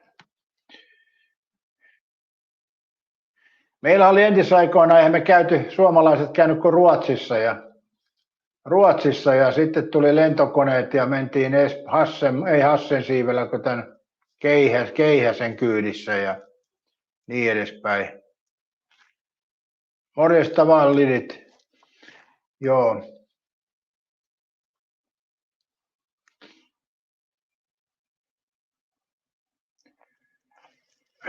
Mutta noi on aika useasti makuasioita ja mun mielestä olu ei saisi liikaa designeta, sotkea tai muuta. Ja Sen mä oon huomannut tuossa kuitenkin, että mikä meidän olutkulttuuri on vähän huono. Että kun sä menet ravintolaan ja tilaat tuopin olutta, Suomeenhan on tullut tietysti nämä 04 aikoinaan. Ne tuli, olisiko ne 90-luvulla tullut nämä 04, ennenhän oli 05 aina kahvallinen tuoppi. Sitten tuli nämä pystytuopit, niin niihin tuli se 04 mitta. Mutta Suomessa, kun sä ostat, se oli muuten jo aikoinaan tuolla 90-luvullakin, niin kun sä ostat oluttuopin, ne laskee sen siitä hanasta niin, ettei siihen tule vaahtoa. Ja mun mielestä toi vaahto on tärkein osa oluessa, eli se niin kuin näyttää hyvältä. Ei se vaahto sinänsä maistu miltään, mutta omalla tavalla se oluttuopissa se vaahto näyttää hyvältä, niin silloin olettaa, että se maistuukin paremmalta. Että kyllä mielestäni tärkeä osa olutta on toi vaahto. Ja Suomessahan ravintolassa ne ei laske vaahtoa. Mä en muista missä mä kävin yhdessä paikassa, niin mä sanoin, että eikö siihen saa olueeseen vaahtoon, niin se painoi erillistä nappia, että siihen tuli vaahto. Eikö se ole mielenkiintoista? Eli Suomessa niin suomalainen on jotenkin sellainen, että ei saa tulla vaahtoa, että tulee mahdollisimman paljon sitä kaljaa. Ja mä en nyt tiedä sitten. Jos oluen haluaa, niin haittaako siinä, jos siinä on muutama sentti vaahtoa? En tiedä. Onko se pelkästään suomalainen asia, että halutaan tuoppi, missä ei ole vaahtoa? Mitä mieltä te olette? Ai Harry Lyyrä on juossut musiikin perässä, Lontoo, Berliini ja Riga. Eli sähän oot käynyt siis Beatles-museossa myöskin, Harry Lyyrä. Mä voisin melkein olettaa, en ole käynyt eikä mulla ole ensikäden tietoa, mutta mä olettaisin, että Lontoossa on Beatles-museo. Väkisin on kyllä. Tietysti varmaan musiikkimuseot siellä, mutta mä luulen, että on erillinen Beatles-museo. Uskoisin näin kyllä. En tiedä, pitääkö paikkaansa.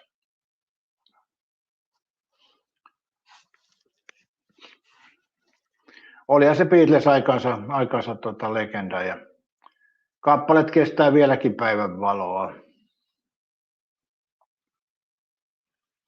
No mitäs Kuuko, vieläkö sä oot sitä mieltä, että KK:lle pelaat 100 € ja mikäs Kerppeni?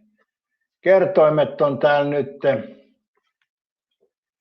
No nehän ei ole siitä muuttunut. Tappara 188, tasapeli 3. Katsotaan tuosta, jos mentäisiin yksi taaksepäin muuttuu.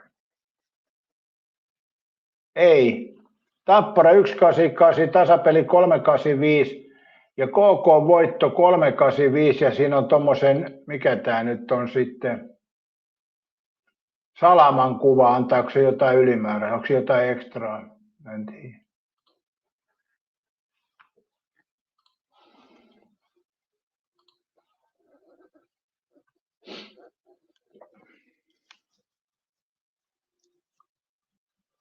Kerppeset moni tyhjeni seurassa ystäviin, kuvat hilpeät vaahdossa kulki. Monen muisto on kylmä ja murheellinen. Joo. Kuvat hilpeät vaahdossa kulki, toi ihan hieno lyriikka.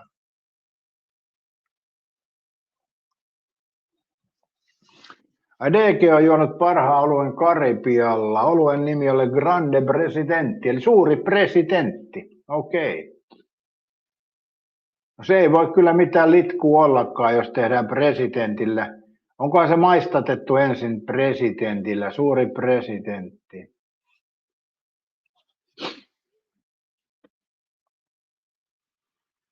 Kyllähän noita hieroja lyriikoita on kieltämättä.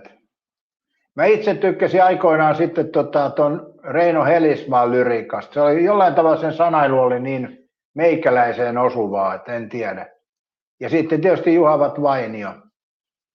Niin siinä on nämä mun mielestä suurimmat lyyrikot Suomessa. Eli tuossa Reino Helismaassa, niin Päiväsade Menninkäinen, niin sehän on maailman luokan sanoittelu. Ja miksei myöskin tuo Meksikon pikajuna, vaikka se on vähän erilaatuinen, niin nehän on älyttömän hienoja sanotuksia. DG:llä veronpalautukset tulivat juuri 2000 €. Aika ajoissa sä saat veronpalautukset. Timpuri sanoo, että sinä kulkija 15-vuotias. Niin, mutta Timpuri, eikö sulle sovi paremmin tämä kappale, vanhoja poikia viiksekkäitä. Ainakin on meikäläisen kappale. Mä en ole kyllä vanha poika, mutta noin sanallisesti.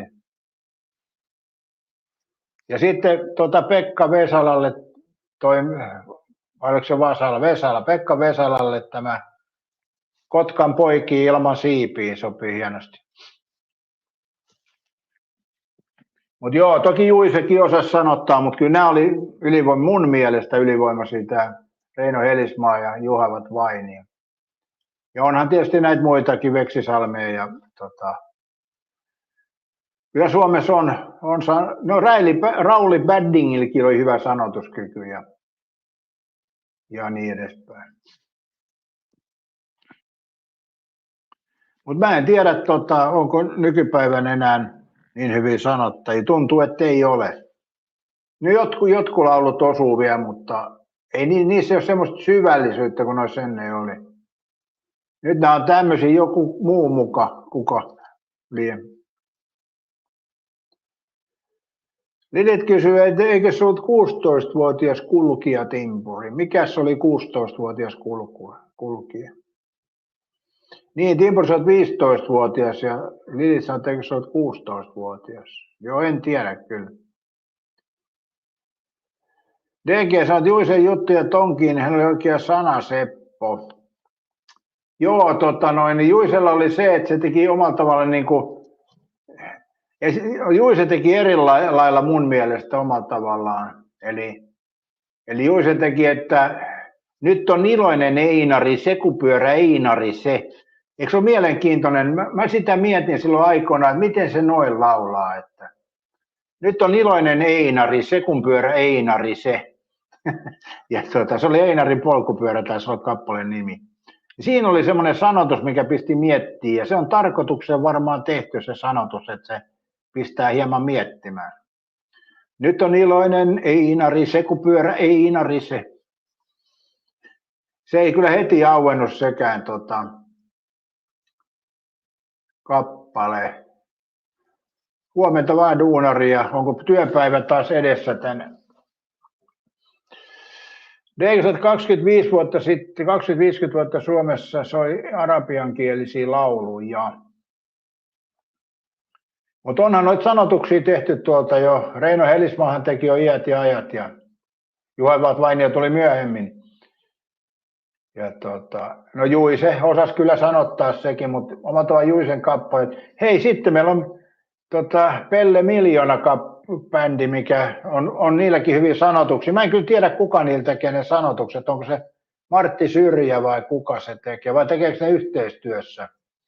Onhan niilläkin muutama hyvä kappale.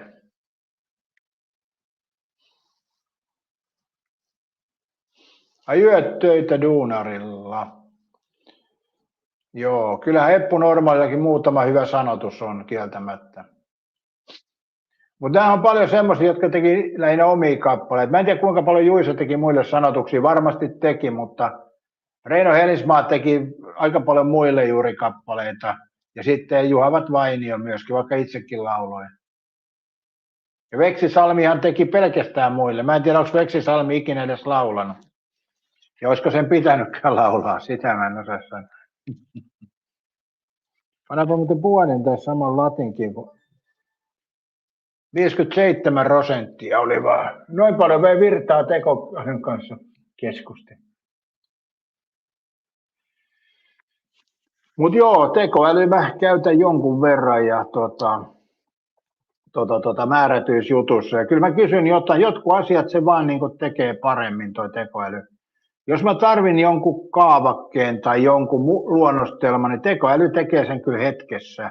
Siihen tulee kaikki oleellinen, ei tarvitse pähkäillä. Se kun tulostaa ja sitten muotoilee haluamakseen. Eli kyllä tekoälys paljon tämmöisessä on. Ja noissa kuvan tekemisissä, niin voisihan tässä ollut oma hommansa tämäkin tehdä Photoshopilla. Toki sen olisi saanut ja olisi tekstit tullut vähän eri tavalla, mutta tämä teki sen alle minuutissa tämän taustakuvan niin tähän, niin se saa olla näin.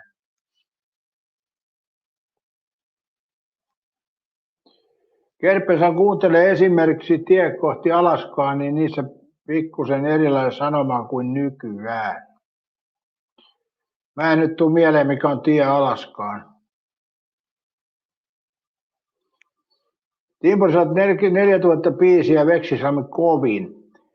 No mä en tiedä, onko se kovin, että onhan Kaukoröyhkälläkin, paljonkohan Kaukoröyhkällä on kappaleita, on silläkin aika paljon.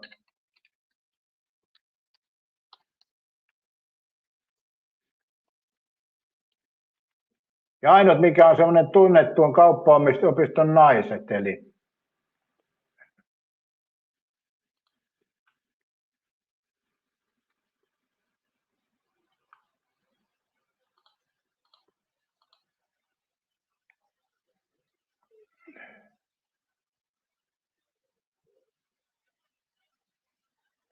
tämä sanotaan, että siinä on niin paljon kappaleita, ettei pysty tarkkaan määrää sanoa, ja sitten se on paljon, mitä se ei ole julkaistu, mutta oli A-yhteenveto.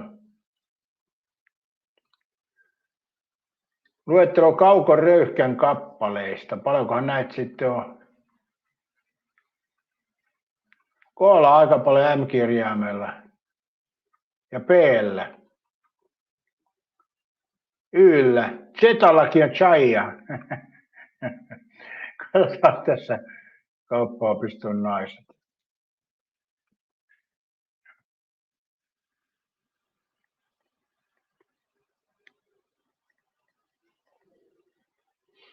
Eipä ole sitä tässä listassa.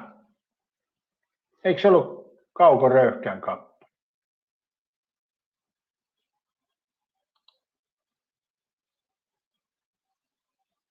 Sitä ei ollut listattu tuolla. Muistaanko mä nyt näin väärin? Liitse Paari Kärpänen murheesti lauluja maa pimeyden tangoa. Hyviä karaoke-kappaleita. Ja sitten eipä unohdeta Mikko Alataloa. Riko on riskillä ruma ja niin edespäin. Että kyllähän silläkin hyvin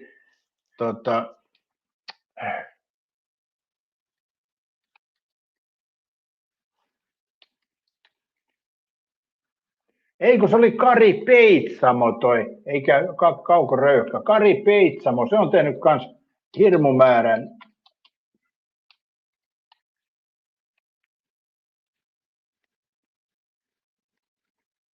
Joo, sehän oli Kari Peitsamo.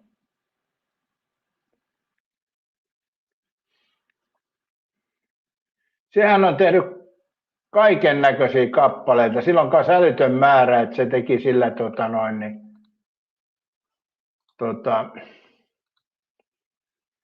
se teki sillä tavalla, että hän käveli tielle ja lehmä oli laitumella ja siitäkin laulu. Että Sepon mielestä herra jestas, mitä paskaa alustalo. Miten Seppo on näin pahalla tuulella taas? Seppo on taas aamussa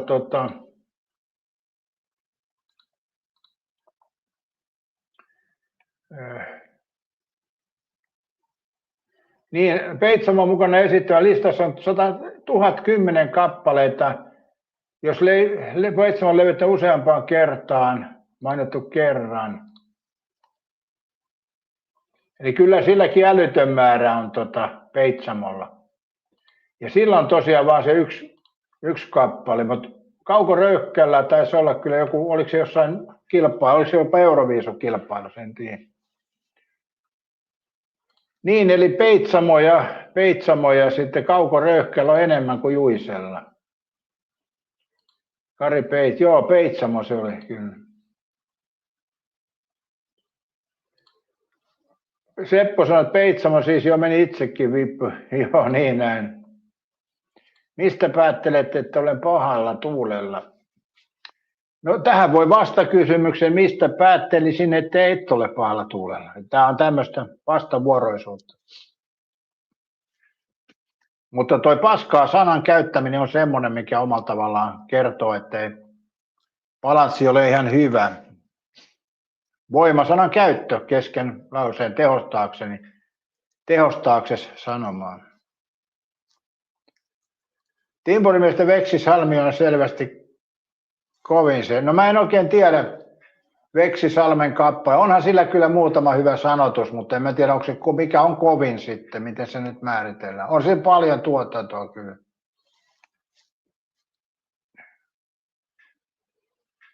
Seppo, olipas älykäs vastakysymys, hyvä runnari. No joo, ei tämä ole mikään älyllinen lähetys. Ethän säkään olisi täällä, jos tämä oli joku älyllinen lähetys. Senhän sä ymmärrät itsekin. Eli tämähän on täysin huonotasoinen lähetys, missä ei tiedetä eikä osata mitään. Ja Seppo tulee tänne, niin silloin sä oot tullut kaltaistes joukkoon, niin et sä voi ajatella, että täällä joku pimeän aineen koostumus ja määrä ratkotaan näin aamulähetyksissä. Aiheetkin on tänään turhanpäiväiset euroviisut ja jääkiekko, niin turha olettaa, että täällä mitään sivistystä saa. Paikat sanoo, että Peitsamo alkoi seuraamaan Twitterissä silloin omituista. Oho. Kerppelä Helismaa 1 ei puhettakaan. Mä oon samaa mieltä, että Helismaa 1 ja Vainio 2 ja kai se sitten Veksisalmi voisi Juisen kanssa kilpailla 3. sijasta, mutta nämä on makuasioita. Toki Veksillä on paljon tuotantoa, mutta onhan se Kari Peitsamollakin. Omalla tavallaan Kari Peitsamo on siitä hyvä, että se on tehnyt yhden kappaleen, mikä on soinut Suomessa silloin aikoinaan tosi paljon. Kaikki tiesit on Kauppaopiston naiset, eli omalla tavallaan yksi kunnon täky siellä, että muuten sitten tekee normiin. Joo, huomenta vaan. Timpuri sanoi, että tänne ei pääse, jos ei ole 100 älykkyysosamäärä. Niin. Tarkoitat, jos ei ole alle 100. Seppo sanoi, että johan täällä ratkottiin viulutekniikkaa, ihan sivistyneeltä se kuulosti. Mutta Seppo, siinähän on tämmöinen vanha totuus, että sokeiden joukossa yksisilmäinen on kuningas. Eli tämä on vaan näin. Se on vähän sama täällä kanavalla, että sokeiden seassa yksisilmäinen on kuningas. Kerppeni sanoi, että eipä unohda Kuoppamäkeä. Sininen on taivaat, siniset on tähtensä sen. Mä en omalta, niin ja Hektori, Skerppeni. Hektori, Akemake Peräjämä. Mutta siis mä en tykännyt tuosta Kuoppamäestä. Mun mielestä sillä oli semmoinen lauluääni, niin kuin se olisi räkäloin löntti oli koko ajan suussa. Se tuli mulle mieleen tuosta Kuoppamäestä. Että niin kuin se olisi laulanut räkäklöntti kurkussa. En tiedä oliko näin käytännössä, mutta mä en pitänyt sen lauluäänestä. Että se ei ehkä vähän pudotti pisteitä. Mun mielestä mä tykkäsin enemmän jonkun Hektorin lauluäänestä. Ja omalla tavalla tietysti niin toi Akemake Peräjämä menee itse nuoruuteen. Siellä oli samannimisiä henkilöjä ja samanlaisia juttuja. Ake tuunes kellarin pommin, mä myöskin mukana hommin. Perät turpaa ja silloin oksensi ja niin edespäin. Tämmöistä se oli entisaikaan. 70-luvun vaihteessa nuoruus, joo. Ai noilla on noin kovia. En ota kantaa noihin älykkyysosamääriin. Mutta on hurjia älykkyysosamääriä kyllä. Timpuri on oma ääni sillä. Niin on, mutta se ei vaan miellyttänyt mua. Mä ymmärrän sen toki, että joku tykkäsi. Mä en sanonut, että se laulaa huonosti tai hyvin. Mä sanoin vaan, että mä en tykännyt sen äänestä. Eli tää on tämmönen Mä aikoinaan tykkäsin Jouko ja Kostin äänestä. Se oli, tässä on tietysti mä vähän jäävi, koska ne on kotoisin samalta kotikylältä. Siitä vähän reilun kilometrin päässä oli niiden kotitalo, että siinä mielessä Ilmatietä, niin siinä mielessä se oli omalla tavallaan mulla semmoinen ensimmäisen kosketus tuohon musiikkiin omalla tavallaan. Jouko ja Kosti, niitä mä dikkasin kyllä. Miksei vieläkin? Onhan niillä hyvä ääni, tai oli aikoina. Toinen ainakin on kuollut, en tiedä onko molemmat, mutta olihan niillä siis hyvä se ääni ja käännöskappaleitahan ne veti aika paljon. Mä en tiedä, oliko yhtään omaa kappaletta. Mutta sillä nyt ei sinänsä ole merkitystä, mutta se oli sitten semmoinen selkeä, mistä mä tykkäsin, Jouko ja Kosti. Mä oon tämmöinen herkkä mies, tai silloin mä olin herkkä lapsi, mutta kuitenkin. Ja sitten kun tultiin 70-luvulle, niin siellähän oli tietysti Hektorihan oli silloin äänessä ja Sitten mä tykkäsin tuosta Markku Suomisen Hän-kappaleesta. Mun mielestä siinä on hieno lyriikka ja jotenkin siinä on hieno tunnelma.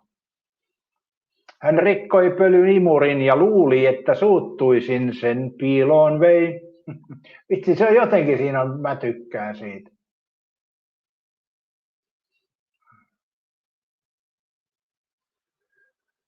Ja omenapuun istutti ja toinen nauro. Hänen puulle oksa vain ja tuota. Joo, Hurrikanes on mulle silleen tuttu omalla tavallaan, kun mä näin ton Henry Aaltosen ennen kuin hänestä tuli Hurrikanesi. Niin se tuli nähty jo Simonkylässä ennen sitä. Mutta huomenta vaan Pekka Vesala ja puhuttiinkin tässä just, että Pekka Vesala ja Kotkan poiki ilman siipiä, kun puhuttiin näitä eri laulun tekijöistä, ja oli tämä Reino Helismaa ja sitten oli Juha Vainio ja Timpurin kanssa meillä on tämä Vanhoja poikia viiksetteitä kappale. Ja Timpuri saattaa toki olla tästä eri mieltä, mutta kuitenkin näin se menee. CCR oli kova juttu 70-luvulla. Mä en oikein tykännyt siitä kyllä. Kun mä olin tämmöisen hempeiden kappaleiden ystävä. Sitten oli tietysti, kun mulla on tämä kauhuteema ollut, niin Lea Lavelin Nainen tummissaan, että se oli hyvä kappale. Hän saapui keskiyöllä, näin viikatteenkin vyöllä, tuo nuori nainen ikuisuuden harso silmillään. Hän puhui kylmin huulin, kuin kaukaa äänen kuulin, on sieltä mistä takaisin ei päästä elämään. Voi vitsi, tämä oli hieno kappale. Mä niin monta kertaa niitä sanoja mietin silloin aikana. Mietin, että miten on näin hieno sanoitus. Toki käännöskappalehan se on, mutta se on, kukahan muuten ton käänsi suomeksi? Olipa taidokas käännös. Ja Lea Laveni sopi siihen kyllä hyvin siihen laulajaksi. Eli mulla on tämmöisiä lauluja, että hän Markku Suominen, ei Karjalainen. Karjalainen tuli myöhemmin. Ja hänelläkin on hän-kappale, ja hän-kappaleita on vielä muitakin, mutta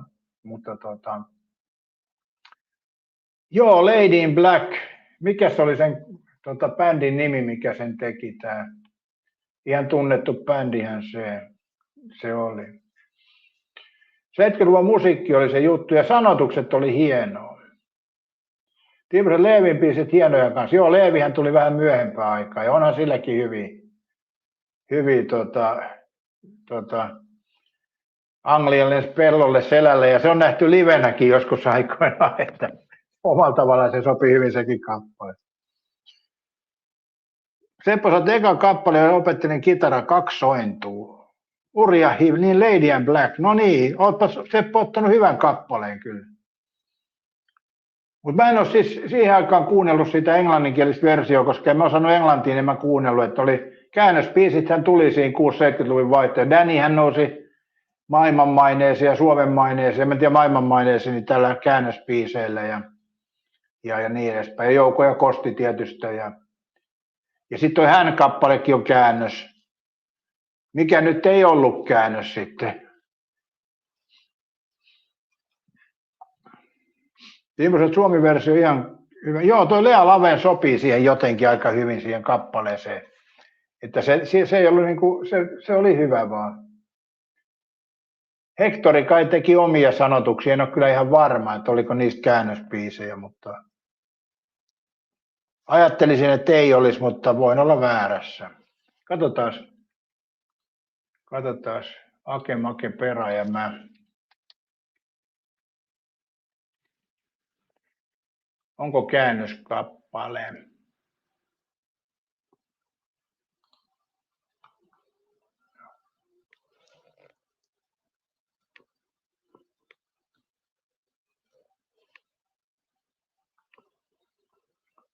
Laulun tekijät Hector Kappale, Ake Make Perä ja mä sanoitukset. Varnen Sabbel Musiikinstituutti.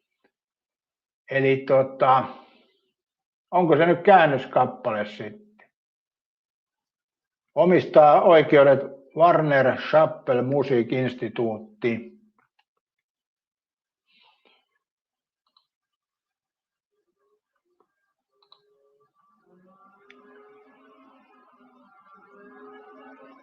Tässä on hieno siinäkin, että koulu päättyi suvivirteen, eli se on ihan niin kuin sitä aikaa kyllä.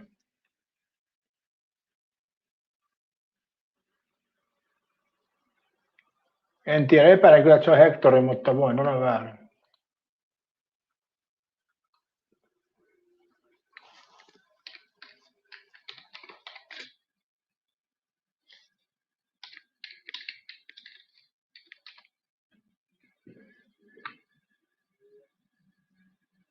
Kyllä se on täällä nyt, mä katson. Ei ole käännöspiisi, vaan se on Hectorin Heikki Harma itse kirjoittaa oma suomenkielinen sävellys ja sanoitus. Joo, eli se on Hectorin omaa tuotantoa. Eli Hectorilla oli siis omaa tuotantoa. En tiedä, oliko kaikki, mutta joo, Hectori teki itse ton kappaleen. Lumi teki enkeli eteiseen ja sitten joo. Mutta kyllä 70-luvulla Suomessa tehtiin hienoja sanotuksia ja Veksisalmihan painotti silloin sitä, että se teki tuolle Irving Goodmanille kappaleita, jotka toki niissäkin on hyvin sanotuksia, mutta ne oli sitä vähän rillumarei perintöä, noin Hirvinen kappaleet omalla tavallaan. Hyvin ne puri Suomen kansaan. Ja tuo Irvinillä oli silleen, kun se oli keikalla, niin siellä aina joku tuli tarjoaa sen paukun ja ei se aina kyllä ottanut, mutta kyllä se aika useasti myöskin hörppäsi ja se ei ollut kyllä välttämättä ihan hyvä juttu se, että kyllä viina vei Irvininkin, eli viina on kyllä vaarallinen juoma loppupeleissä, että jos miettii noita laulajia, niin eihän ne elä kovin vanhaksi, koska se elämä on semmoista illalla, että baarissa siinä tulee vähän ohi, menee otettu ja sitten ei saa unta ja tiukat paikat.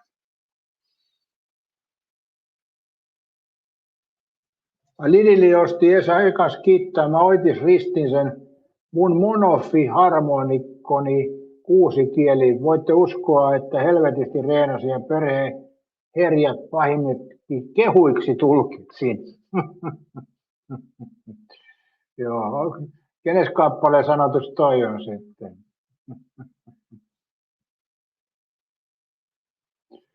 Pekka Vesala saa Petrin katson maalaismaiseraa ja ymmärrän, kuinka onnellinen voikaan olla hän. Joo, onhan se kyllä mikäs tää on tää Kalliolle Kukkulalle? Onko se sama kappale? Kalliolle Kukkulalle rakennan minä majani. Ai se oli Hectorin biisi toikin, okei. Hectorilla oli laajaa tuotantoa ja mun mielestä mulla on jäänyt Akemake Peräjämäessä. Sitten Lumi teki enkelin eteiseen. Me asuttiin silloin aikoinaan Simonkylässä ja siellä Simonkylässä oli semmoinen vanha omakotitalon vuokraa, semmoinen ihan ränsästynyt ja ulkovessat ja kaikki muut mukavuudet oli. Ja silloin oli talvella, niin tuli lunta, niin se vuoti sieltä ikkunan välistä ja siihen eteiseen tuli lunta. Niin silloin tämä Hectorin laulu oli, että Lumi teki enkelin eteiseen. Niin tämä on aika mielenkiintoinen, niin kuin, se jäi niin kuin pysyvästi mieleen se kuva siitä portaalta, kun meni yli ja siinä oli kylmä eteinen ja siihen oli tullut lunta, niin Hectorin kappale silloin oli Lumi teki enkelin eteiseen. Eli tämmöisiäkin yhtäläisyyksiä, niin kuin meillä monesti on musiikissa, niin yhtäläisyyksiä omaan elämään, minkä takia ne tuntuu siltä vaan mielenkiintoisilta ne sanotukset. Hyvää huomenta vaan Mialle ja mukavaa keskiviikkoa. Mites on viikko lähtenyt käyntiin? Nythän me ollaan jo aika pitkällä keskiviikko kun on, mutta eihän me vielä puolesvälisviikko ole, kun aamu on vasta vähän vajaa 9 kello. Onko Sepolla mitään semmoista kappaletta, mikä on sun omaan elämään osunut jollain tavalla?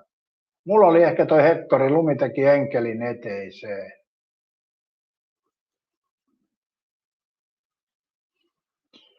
Minä vuonna Simonkylässä? No 67 ja 69, eli pari vuotta Purotiellä. Niin sitä talohan ei siellä enää olekaan, että siihen on rakennettu uusi talo siihen tilalle, mutta 67, 69 ja Sitten valmistui toi Malminiitty, muutama talo 69, niin sitten sinne muutettiin kerrostalo. Tuli sisävessa takaisin. Meillähän oli siis Pohjanmaalla omakotitalossani sisävessa. Ja sitten kun muutettiin sivistyksen pariin Helsingin maalaiskunnan Simonkylään, niin palattiin takaisin ulkovessaan. Mutta sitten pari vuotta siinä ja sitten Malminiittyyn, Malminiittyyn, siellä oli taas sisävessa. Joo, Simon kylässä, ei Simosen kylässä. Simosen kylähän oli siinä toisella puolella Tuusulan tietä siellä mettässä, laiton asuinalue oli Simosen kylä, mutta itse asuttiin Simon kylässä. Simon kylähän oli niin kuin sanallisestikin jo silloin paljon laajempi. Nythän ruskea sana on valtannut aluetta enemmän, mutta silloin se oli vähän erilainen paikka. Ai Lili sanoi, että sitä me soitettiin ja laulettiin veljen kanssa aikoina. Meillä oli joskus autotallibändi veljeinen parin kaverin kanssa. Niin, mietipä siitä, jos olisi lähtenyt uraa urkenemaan. Ja tänään keskusteltaisiin Liditin sanoituksista ja laulusta. Sekin on mahdollista, ei koskaan voi tietää. Aika monet bändit on lähtenyt sieltä autotallista tai jostain varastosta. Niinhän se oli tämä Eppu Normaani, eikö ne soittanut jossain saunakammarissa vai mistä se alkoi?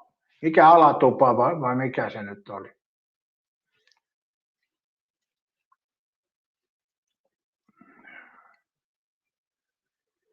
Ai Sepon tärkein biisi on Juha Vainio, Yksinäinen saarnipuu. Syvällisiä syitä muutama, joita ei nyt tänne avaa. Eihän niitä tarvitse avaa. Syvällinen yksinäinen saarnipuu. Okei. Okay. Timpuri puhuu ennen Kemiä, Simo. Joo, en mä siellä ole koskaan asunut. En ole, vaan Simon kylässä. Sehän kuuluu Helsingin maalaiskuntaan. Ja nykyisin se on nimeltään Vantaa. Mutta silloin oli voimakas muutto, kun oli toi 60-luvun lopussa oli Suomessa aika kova lama, niin ihmiset muutti pääkaupunkiseudulle. Silloin rakennettiin näitä isoja kerrostaloalueita, kuten Malminiitty, Hervanta, Varissuo ja niin edespäin. Kuopion Petonen ja niin edespäin. Nämä on rakennettu nämä paikat silloin, kun maalta muutto oli kovaa, kun yksinkertaisesti ei ollut töitä maaseudulla. Että se oli se 60. Kekkonenhan teki silloin 60-luvulla sen, että se pisti Suomessa niitä maanteitä. Kekkosen oli vaikuttamassa siihen, että maaseudulle rakennettiin maanteitä. Eli Kekkonen työllisti sillä tavalla pikkukuntien ja kaupunkien asukkaita, eli maaseudulle tehtiin maanteitä. Eli Kekkonen oli kyllä viisas mies, mutta se ei riittänyt kuitenkaan, että ihmiset kuitenkin paljon pakkautu kasvukeskuksiin, kuten tekevät edelleenkin, eli nyt on taas vähän samanlaista ilmassa.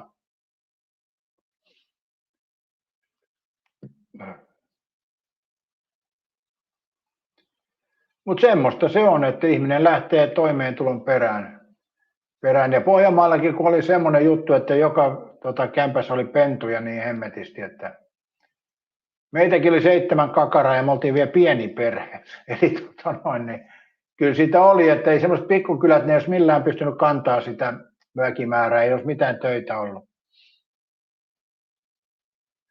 DG:t nykyään ei kukaan mene, ei sossusta saa rahaa. No joo, en osaa tohon sanoa mitään, mutta mun mielestä ei sekään helppo elämä ole, jos mietitte, että okei, nuorempana saat sossusta rahaa ja käyt juhlimassa ja teet kaiken näköistä. Se voi olla ihan mukavaa ja sillä voi pärjätä kohtuullisesti, mutta sitten kun ikää rupeaa tulemaan, niin sitten sitä elämää on vaikea rakentaa ja onhan se aika raju asia, jos alle 30-vuotiaana jäät sossun varaa ja sitten tuonne eläkeikään koko ajan sossun varassa, niin kyllä ei se kyllä mikään, no joo, ihmiset ovat erilaisia, toiset tykkää siitä, mutta itse ajattelisin kyllä, että on se aika karu kohtalo kuitenkin, koska työnteko mahdollistaa matkustelun, autojen hankkimisen ja niin edespäin ja tämmöistä pikkusälää elämää. Mia sanoi, eikä aina saa sosta rahaa, vaikka noin luule. Niin, sekin voi olla, että siellä on jotkut säännöt, että miten saa ja miten ei. Se voi olla totta. Se voi olla totta. Mutta sitä mä ihmettelen, kun mä oon nähnyt tyyppejä, jotka tosiaan on huonossa taloudellisessa tilanteessa. Sitten ne juo kaljaa ja heittää tölkit tienposkeen. Ja sitten se tulee niin sanottu hyvä osainen, niin kerää tölkit talteen. Tämä on mielenkiintoinen pointti, että ja jos on niin kuin yhteiskunnan syrjästä pudonnut, niin sitten on hällä väliä myöskin, mutta kyllä tuo tölkkien kerääminen, niin mulle se on ollut aina, mä muistan silloin jo 60-luvulla tuli kerättyä, ei kun olikohan se 70-luku, niin noita pulloja tuli kerättyä, niistä sai joku 50 penniä kappale. Niin niitä tuli kerättyä ja me käytiin sitten kysymässä, kun oli semmoisia omakotitaloja vähän niin varakkaammin, niin käytiin kysyä, että onko tyhjiä pulloja. Aika monesti ne antoi niitä, mutta myöhemmin tuli sitten sen jälkeen se, että kerättiin eri järjestöille, niin sekin huvi loppui siitä, mutta joskus oli näin. Kyllä siitä sai jonkun verran aina rahaa. Kuukuset Jorunnari, niitä on monia. Joo, se on vähän outoa kyllä, mutta se on vähentynyt se tölkkien ruttaaminen, koska jos sanotaan tuossa 10-15 vuotta sitten, niin aika useasti kun nämä jotkut jo kaljatölkkiä, ne ruttasi ne voimien tunnossa ja heitti tienposkeen, niin nykyisin ne aika monesti jättää jo keräilijöille ne. Se on mun mielestä parantunut tämä tölkin käsittelykulttuuri. Toki ei se täydellistä ole. Niin, mä en tiedä mikä on täydellistä. Ainut täydellinen Seppo mikä on, että tällä kanavalla taso ei tule nousemaan. Että se on täydellisen varma. Se on ehkä ainut. Lidit sanoo, jääkukat kotimökin ikkunassa pakkasaaminen jääneet mieleen. Niitä kaipaa, vaikka ymmärretään, että hyvä kun ei ole. Niin, se on mielenkiintoista. Kyllä mäkin niitä muistan. Ja omalla tavallaan noissa vanhoissa rakennuksissa oli se, että niissä ilma vähän kiersi. Eli pakkanen pääsi sisään myöskin tulemaan. Nykyään ajan kämpät on rakennettu niin tiiviiksi ja koneellinen ilmastointi niin ei ole kyllä hyväksi. Että mun mielestä toi koneellinen ilmastointi tekee semmoista niin köhää ja nuhaa. Kun ilma vaihtuu epäluonnollisesti, niin mun mielestä toi koneellinen ilmastointi on ihan perseestä. Se kylmentää kämpän tai ei se ole koneellinen ilmastointi, se on koneellinen ilmanvaihto, eli nämä on kaksi eri termiä tietenkin. Ilmastointihan voi, no kyllä sekin kuivattaa, jos autolla ajaa vaikka 300 kilometriä, niin kyllä tuo ilmastointin käyttäminen nenä kuivuu kyllä siinä, että kyllä se vaikuttaa. Eli entisaika oli tämä luonnollinen ilmantulo, ja siinäkin oli omat puolensa. Mutta omat haittapuolensa myös. Toki sen saa vieläkin autoissa se luonnollisen ilmankulun, mutta kyllähän näissä, mä muistan joskus aikoinaan, kun ei ollut tätä ilmastointiautoissa, niin kyllä tämmöinen 30 astetta lämmintä, niin kyllähän aika tuskallista nämä autoissa oli, että ikkunat oli auki ja niin edespäin. Ai Mialla on ollut flunssaa koko viikon, ärsyttää. Onko kevät flunssaa vai johtuuko koneellisesta ilmastoinnista?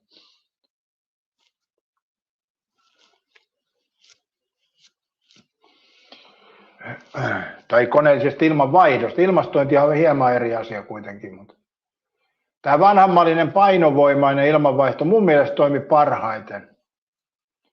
Se oli jollain tavalla näissä kerrostaloissa tehtiin tämä painovoimainen ilmanvaihto, no mun mielestä se toimi kyllä parhaiten.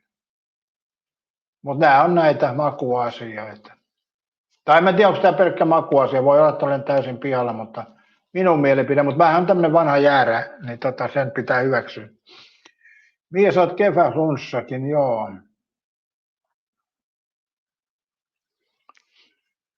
Mutta nythän me ollaan saatu vettä kivasti, niin nyt kun aurinko paistaa, niin kyllä tuo luonto kun herää, niin kyllä se on hienoa vaan. Se on vaan hienoa.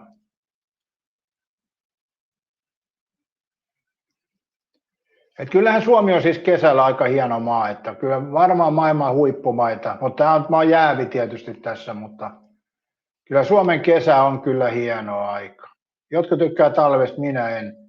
Sitten taas talvella Espanja on hieno paikka, mutta en mä sinne nyt kesällä. Mä oltiin viimeksi vai milloin oltiin juhannuksen aikoihin siellä, niin silloin oli kohtuulliset ilmat, se oli ihan ok, mutta kyllähän Suomessa tuo juhannuskin on ihan ok, vaikka välillä kyllä vähän rakeita tulee.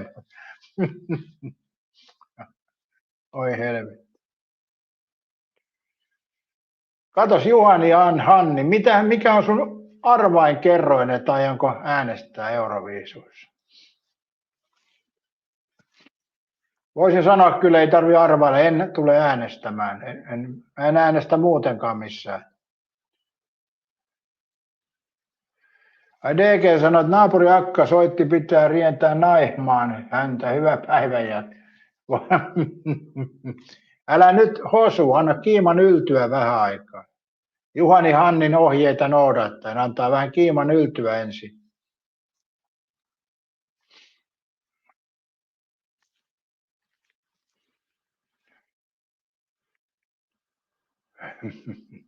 Joo. Mutta joo, kyllä Suomen kesä on hieno aikaa ja odottelen nyt aurinkoa, että pääsis ottaa vähän naamataulu aurinkoa. Mun piti aloittaa toi solarium-kuuri, mutta se nyt jäi, ei tullut käytyä. Kerran taisin käydä. Ei vaan jotenkin osunut yksin nyt tuossa kulkureittien kanssa. Ja nyt ei ole semmoista hinkua, kun mä tiedän, että kohta tämä aurinko paistaa. Ja nyt täytyy miettiä taas, missä mulla on uimahousut, jos mä menen vähän tuonne makailemaan viltille. Joo, ne on semmoiset kanssa, mitkä... Tuossa oli hyvä, kun mulla oli se C-Mersu, niin siinä on se keskikonsoli. Mulla oli ne uimahousut siinä, niin se oli aina valmiina auringonottoon. Mutta nyt kun ei ole Mersua, niin ne on vähän hakusessa noi uimahousut. Aina ne on jossain, missä niiden ei pitäisi olla. Mähän kävin nyt hakemaan muuten Prismasta vyölaukun. Oli tullut uusi vyölaukku satsi sinne ja mä ostin semmoisen nahkaisen vyölaukun. Ja huomasin tossa, että se just mahtuu mun päälle. Eli jos mä oon tämmönen XXL plussa mies, en ihan 3 XL, mutta 2,5 XL, niin tiukkaa teki saada tuosta ympäri se vyölaukku. Ja sitten toinen asia, mikä tuossa harmitti, on se, että se tulee väärälle puolelle toi. Kun mä oon tottunut, kun mä laitan vyölaukun, niin mä laitan sen oikealla kädellä näin. Ja nyt se on toistepäin, niin mä laitan vasemmalla kädellä. Ja siihen on taas totuttautuminen. Mutta joo, shortsien kanssa, mä ajattelin tällä viikolla vetästä shortsit jalkaa, että pääsiäisenä siirryin lyhyisiin kalsareihin ja shortsikausi alkaa tässä viikonloppuna. Toivottavasti aurinko paistaa, mutta käydään hakemaan karpalomehua, jos ei aurinko paistaa, niin shortsit jalas vedellään menemään. Mulla on useammatlaiset shortsit, mutta tässä on pieni vielä semmoinen, sanotaanko näin, että shortsien malli ja väri ei välttämättä ole tietoinen valinta, että mä en tiedä mitkä mahtuu päälle, että se voisi olla yksi ongelma siinä. Kyllä mä uskon, että jotkut mahtuu päälle, mutta saa nähdä sitten. Shortsit jalassa ja se olisi tämän viikonloppuna alkaisi. Et yleensähän mä oon silleen niin kuin juhannusta ennen pitkistä kalsareista luopunut, mutta tänä vuonna mä oon tehnyt poikkeuksen. En tiedä, onko hyvä vai huono asia. Mulla oikeastaan sen takia mä luovuin noista pitkistä kalsareista, kun mulla on näitä keinokuituisia pitkiä kalsareita, niin ne on niin sähköisiä. Ja sitten kun on koneellinen ilmastointi käytössä ja sitten on nämä pitkät kalsarit, tämmöiset sähköiset, niin nahka kuivuu niin helvetisti, että Pekka Vesala kysyy, minkä ikäistä väkeä täällä. Pekka on 71. No mä voin vastata, että mä oon 69. Eli me ollaan Pekka otettu jo kärkitilat tässä iässä, mä uskon näin. Mutta naiset, kertokaapa ikänne. Ja tietysti miehetkin, mutta joo. Juhani Hanni on 60. Mika Ranta 39.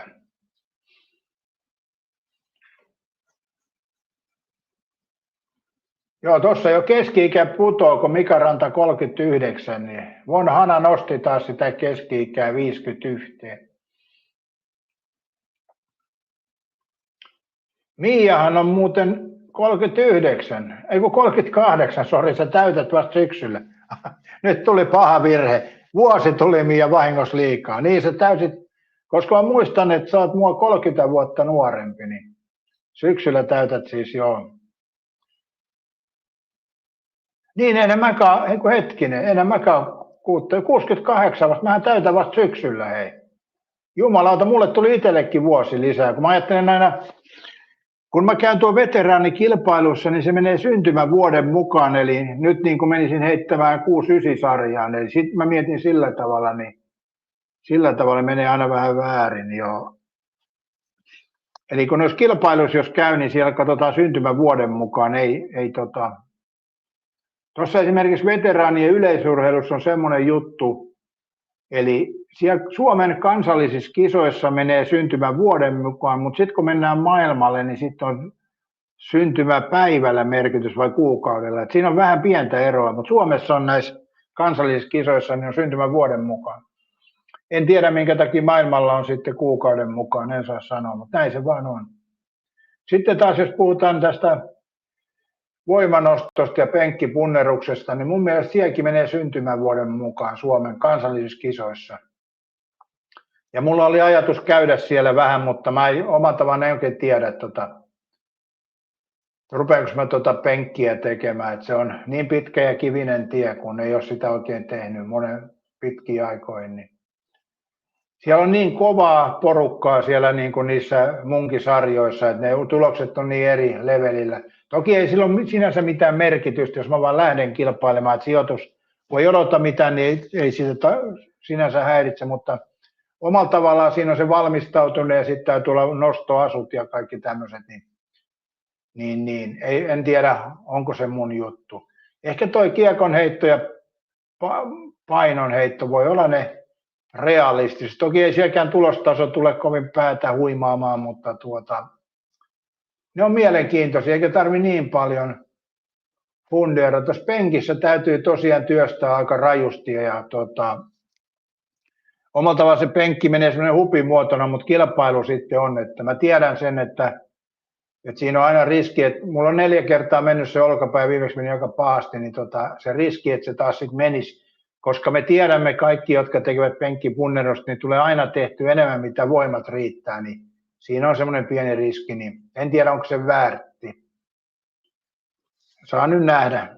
Nämä on tämmöisiä muuttuvia elementtejä, ja mä olisin vasta ensi vuonna 70 sarjassa, niin siihen on aikaa miettiä vielä, mutta tänä vuonna mä ajattelin, että mä käyn jossain kiekkoa heittämässä, vaikka hyvin epäedullinen laji mulle, koska mä joudun tuohon +65.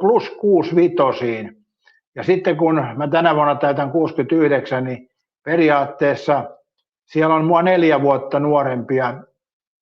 nuorempia heittäjiä. Ja se vaikuttaa tuossa 60 päälle aika paljon. Eli jos siellä saa jonkun kohtuullisen sijoituksen, voi olla tyytyväinen. Mutta nyt mä kävin heittämään jäsenille, on muuten nähtävissä toi heittovideot ja sieltä voi katsella ja sielläkään kuuhun mennä, mutta tässä voisi muuten oikeastaan, huomennahan toi helluntai, niin voisi käydä helluntai-kunnan, jos vähän nakkaamassa kiekkoa taas. Jos ei saada vettä, mä märällä kelillä viitti. Toi menee tämmöisellä ihan kuivallakin kelillä, toi kiekko menee aika likaiseksi ja jos sataa vettä tai on tälleen märkää, niin se on ihan mutainen se kiekko, niin ei silloin ole kiva sitten heitellä eikä säästellä. Mutta sitä voisi käydä nakkailemassa ja mä mietin tässä, mulla on siis, katsotaan muuten mikä on mun parhaat tulokset kilpailussa kiekolla. Mulla on siis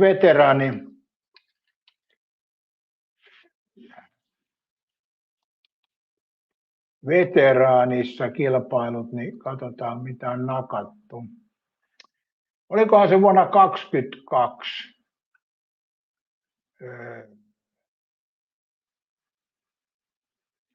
Kassothan sanoi lääkäri.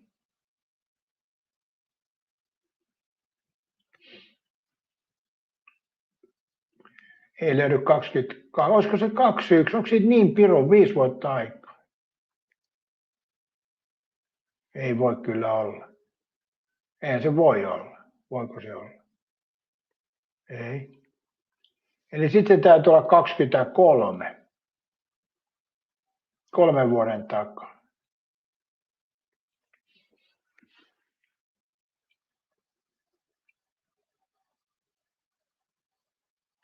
No miten mä nyt löydän sitä?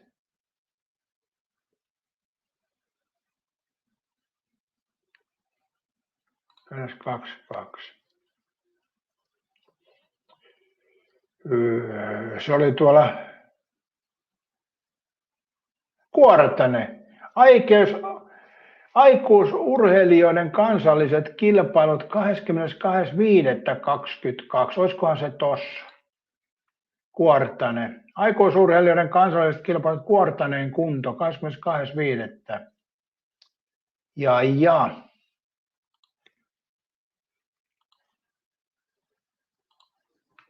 Katsotaanpas tossa.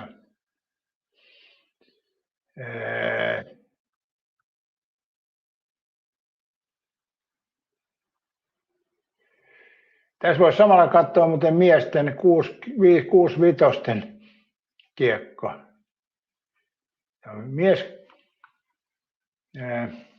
Miehet 6-5. Pituus 4-6-7, siihen ei pysty ikinä. Joo, eli siis miehet 6-5 loppukilpailu ja voittaja heitti 26.83 ja mulla oli 22.84, mä sain hopeeta ja sitten kolmantena olevana heitti 22.60 ja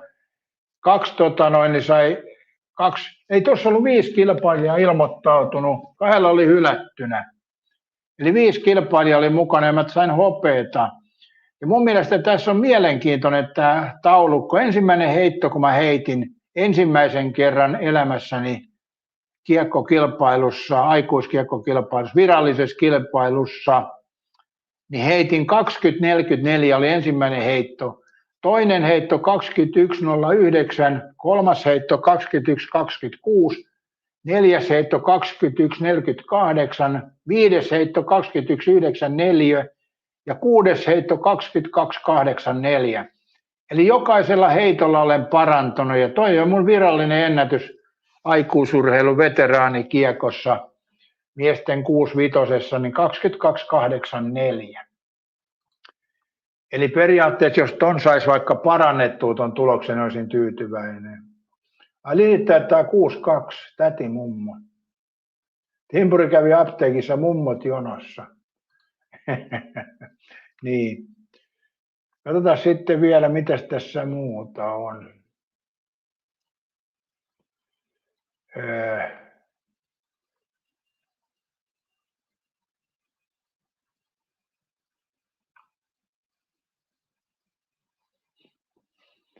Painon heitto 17.11 on kyllä kova. Se on kyllä kova.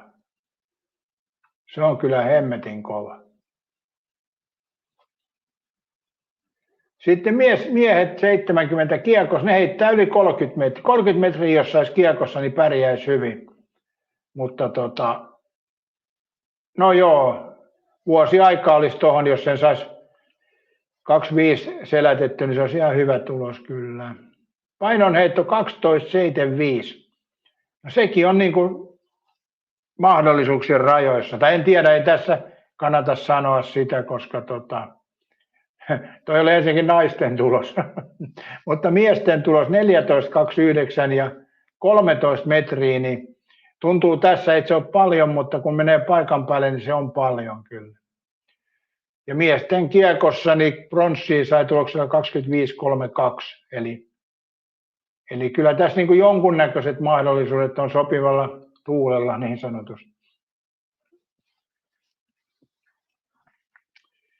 Timpurisat Leoko 50 vieläkin testaamatta. Joo, ja se pitää olla semmoinen kapea, ei semmoinen uudenmallinen, vaan semmoinen kapea kielekkeinen vihreä vanha Leoko.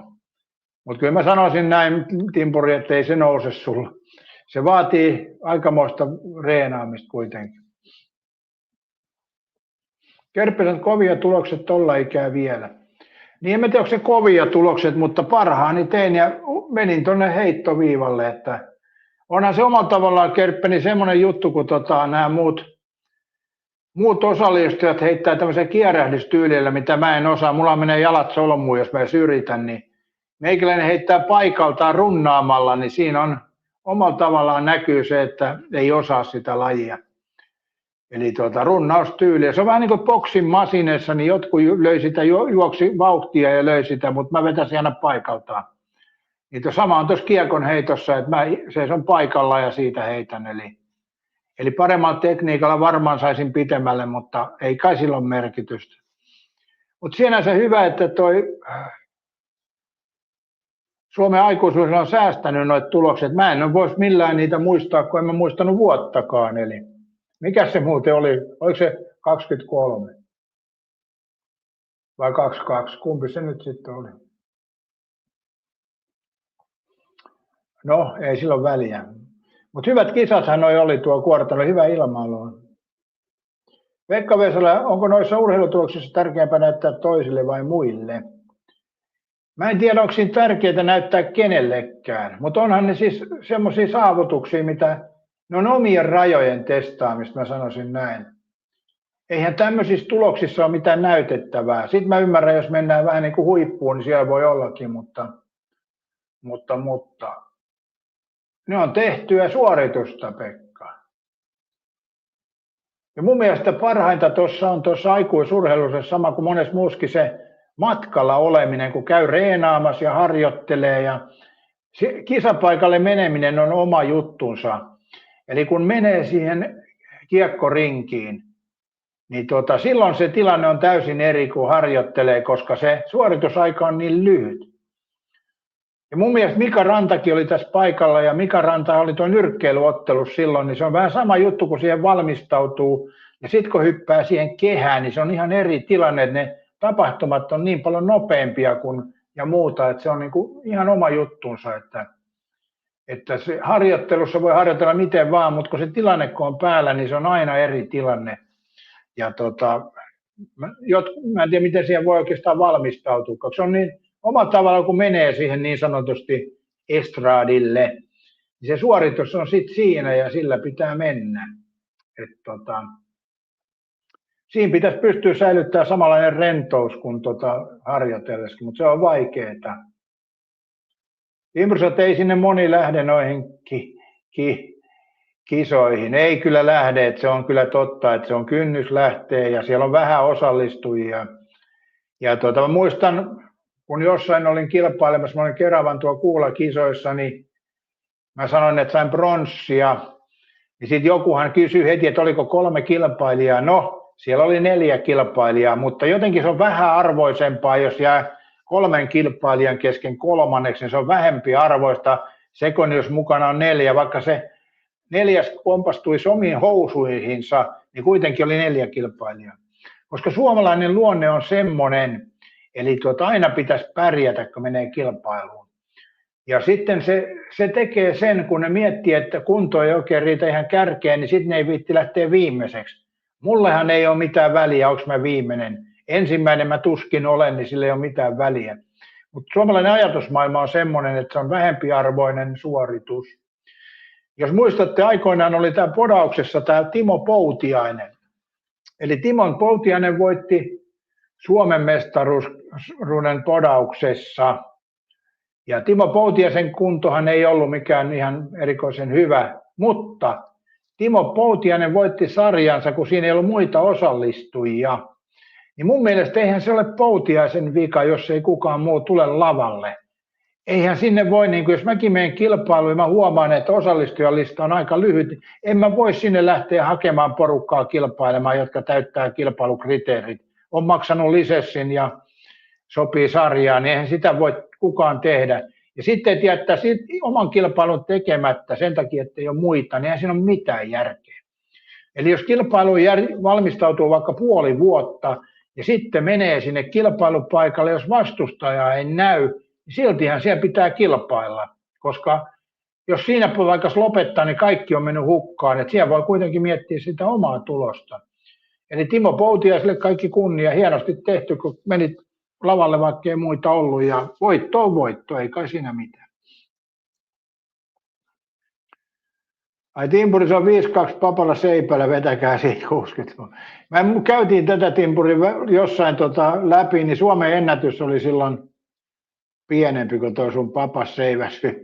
Muistaakseni näin oli. Vai oliko tulos silloin erilainen, en muista.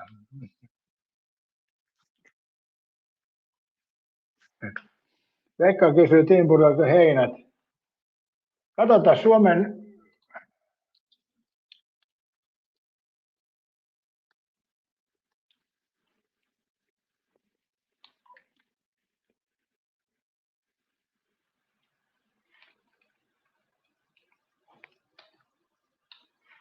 Kysytään tekoälyä, minun ei tarvitse kirjoitella tässä.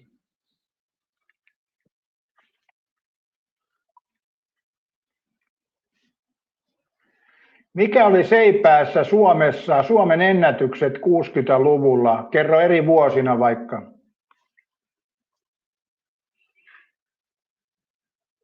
Suomen seiväshypyn kehitys oli 1960-luvulla huimaa lasikuituseipään yleistymisen myötä.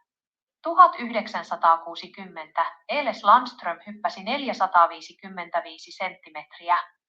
1961 Risto Ankio korotti lukemiksi 458 senttimetriä. 1962 Pentti Nikula rikkoi ME-tuloksen ja SE-tuloksella 494 senttimetriä.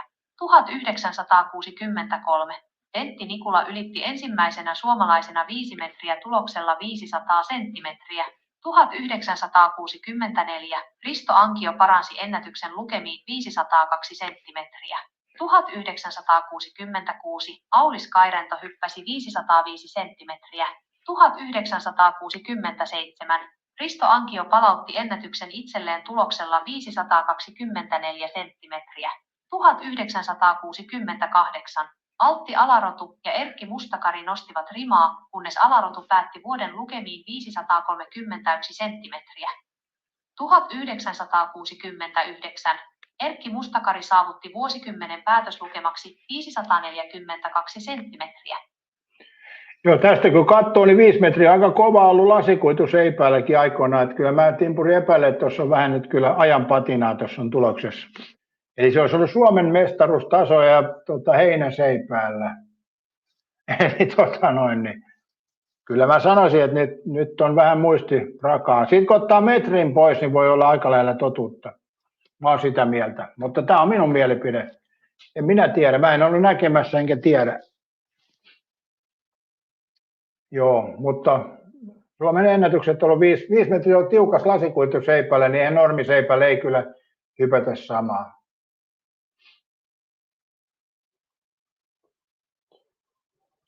Juani sanoi, että voi ihan yksinkin kilpailessa joutua keskeyttämään. Niin, tai heittää, astuu ylitse, se on muuten totta. Mutta kuitenkin on osallistunut. Joo, se on muuten totta, joo.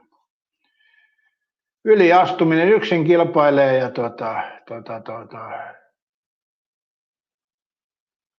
Joo, en mä tästä Timpurin väittele, mä katsoin vaan tuosta tulokseen ja mun mielestä normiseipällä 502 on vähän, siinä on metri liikaa, mun mielipide, mutta jos sulla on muuta tietoa, niin eikä vaikeaa tässä on sitä miksikään muuksi muuttaa. Toi tekoäly kertoo noin ja sillä mentiin. Mikä tekoälyohjelma on? Onkohan tämä Kemiini, kun mä painan tuosta, mulla on tuo Android-puhelin, kun tuosta painaa alanappia, niin siitä tulee tekoäly suoraan, että en mä hae mistään muualta. Ei mulla ole mitään muuta sovellusta. Eli tämä kuuluu tähän Androidin perusominaisuuteen, että alanappia pitää pohjassa, niin tekoäly alkaa praattaamaan.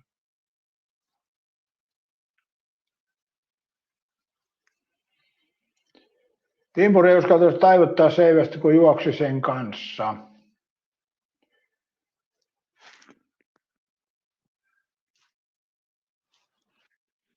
Mutta on seipäät ei pahemmin taipunut entisellä. Se lasikuitu seivässä hän toi sitten ihan erilaisen jutun siihen. Eli tosiaan joo.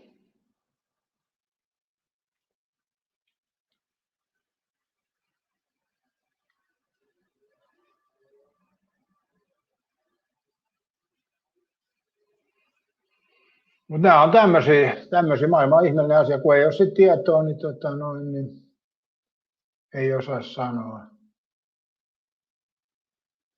Mutta ei toi helppoa toi kiekoheitto, vaikka on veteraanitaso, niin kyllä siinä mun mielestä niin kuin ekalla kerran aina kun menee, tuntuu ihan hyvältä, mutta sitten kun heittää enemmän, niin se menee koko ajan huonompaan suuntaan. Timpuri saattoi olla lasikuituseivässä 502. No sitä mä epäilen Timpuri, ettei se normiseipäs edes taipunut sillä tavalla, että jos on lasikuituseiväs, niin sitten ehkä ollaan samalla kartalla. Sitten se on mahdollista, mutta ei tuolla normiseipäillä ei millään, kun huiputkin hyppäsi niin lasikuituseipäillä tuommoisia tuloksia, mutta ja jos on taipunut se seiväs, niin eiköhän se silloin ollut lasikuituseiväs. Ei toi normiseiväs kyllä niin paljon taipunut. Jonkun verran taipunut, mutta eihän sillä ole semmoista taipumisominaisuutta, että tuo lasikuituseiväs hän toi sitä, heti näkee noissa tuloksissakin, miten ne nousi, kun tuli lasikuituseiväs. Mutta jos se on lasikuituseipällä hypännyt 502, niin kova tuloshan se on. Eli en mä tiedä. Lilit sanoi, että meidän luokalla oli joskus vain 4 tyttöä. Nopeuslajassa oli aina 4, voimalajassa eka. No niin. No se on ihan hyvä ei välimuotoa löytynyt. Juhanin mielestä keskeytti sen merisoutajakin. Niin tämä Saarioko se oli? Joo. Siitä oli kinaa paljon, että kun se pelastettiin, niin totta helvetissä se pitää pelastaa. Tuossa vähän outoa, jos katsotaan, että meet nyt tonne, niin sua ei voi pelastaa. Samalla periaatteella se heikolle jäille menijät, niin niitä ei pitäisi pelastaa, kun ne lähtee heikolle jäille. Ei kai siinä mitään eroa. Ja sama vuorikiipeilijät, niin sanotaan, että itsehän läksi. Se oli tässä Pirkka-Pekka ja Ooke Kallian sketsissä. Itsehän läksi. Ai sitten. Järpeen japanilaiset kiipeilijät sitten tuli sääntö, että otetta saa muuttaa hypyn aikana. Aivan joo, sekin vielä.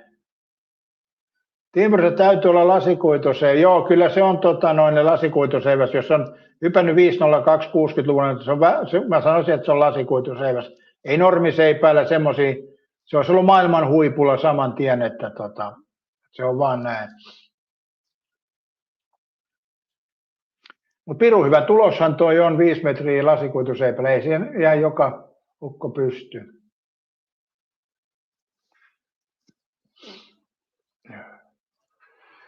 Mutta toi pelastaminen maksaahan sen.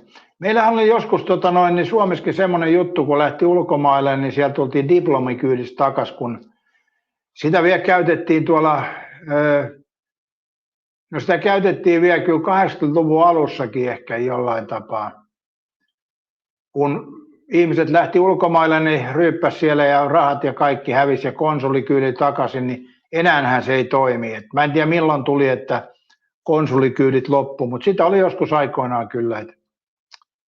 Et omalla tavallaan se on hyvä asia ja omalla tavallaan huono asia. Et kyllähän tuolla Espanjassakin, kun miettii, jos siellä innostuu ryyppäämään, kun siellä on viina niin halpaa ja lämmintä on ja muuta, niin on se aika nihkeetä päästä pois sitten sieltä. Niin siinä mielessä mä jotenkin ymmärtäisin sen kuitenkin sen palautuksen takaisin ja sitten annettaisiin niin kuin porttikielto kyseiseen maahan.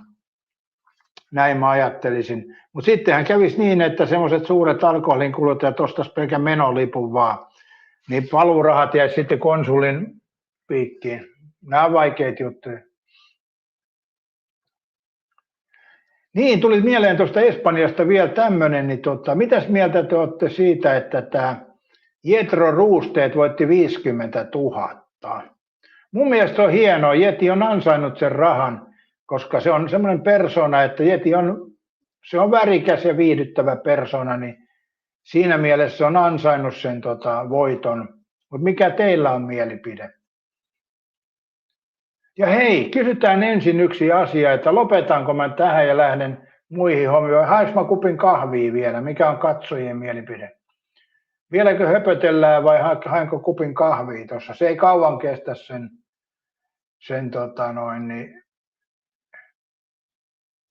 kahvin tekeminen. Pekka Vesamies, Jeti on pelle, mutta maailmat kaipaa pellejä. Eli mä oon sitä mieltä. Valikasta takakultaa muistot metri sinne tänne. Erikoista on. Niin Jeti on pelle tietysti ja hän on tietoinen siitä, ei siinä mitään. Mutta mitä on mieltä, hainko vielä kahvia vai höpötellään vai mennäänkö muihin seikkailuihin? Emelikin tuli just paikalle. Valikas sanoi, että katteli, Jeti voitti, on sillä ukon tarinoita vaikka muille jataa. Jo mä en sille kerran taisin vilkasta, mutta hyväksyn täysin, että hän oli noista ainut tähti tuolla kyllä. Emeli nautti muutama, jos KK voittaa. Tapparas voittaa, niin vesilinjalla. Joo, mä käyn hakemaan lisää kahvia. 2 kommenttia riittää yhteen kuppiin, niin höpötellään. Sanokaa Jetistä, mitä mieltä te olette tuosta 50 000 ja viekö Voutisen vai saako Jeti käteen vai saako Jeti käteen? No joo.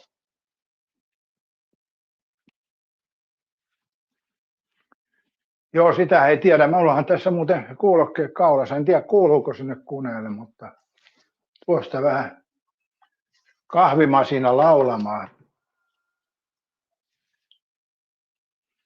Vähän sateinen on ilma tänään kyllä. Kyllä, että Mutta ihan hyvä. Kasvit saa vettä. Eilen tuli yhtä aikaa niin paljon vettä, että takki kastui ihan täysin ja niin edespäin, mutta ei tonne hirveä hinkua lähteä tonne ulos.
Kuuluuko toi koko ajan, mitä mä höpötin tuossa?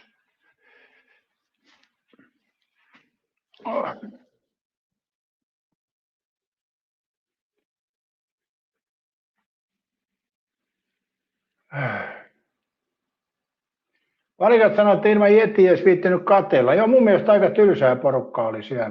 Mutta mä en kaikkia kattonut. Siellä oli näitä turhanpäiväisiä tubettajia mun mielestä. Kaikki me tubettajat ollaan aika turhanpäiväisiä.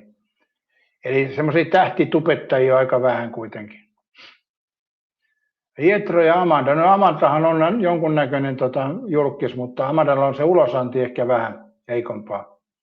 Amanda on kyllä fiksu nainen ja vahva. Että sehän pärjäsi siellä erikoisjoukoissakin. Että Amanda Harkimo on muuten kova mimmi ja fiksu. Mä katsoin tuossa, kun se oli tuossa Petolliset ohjelmassa, niin se oli selkeästi koko porukan älykkäin henkilö tuossa Petolliset ohjelmassa. Mutta on teki mun vaatimaton mielipiteeni vaan.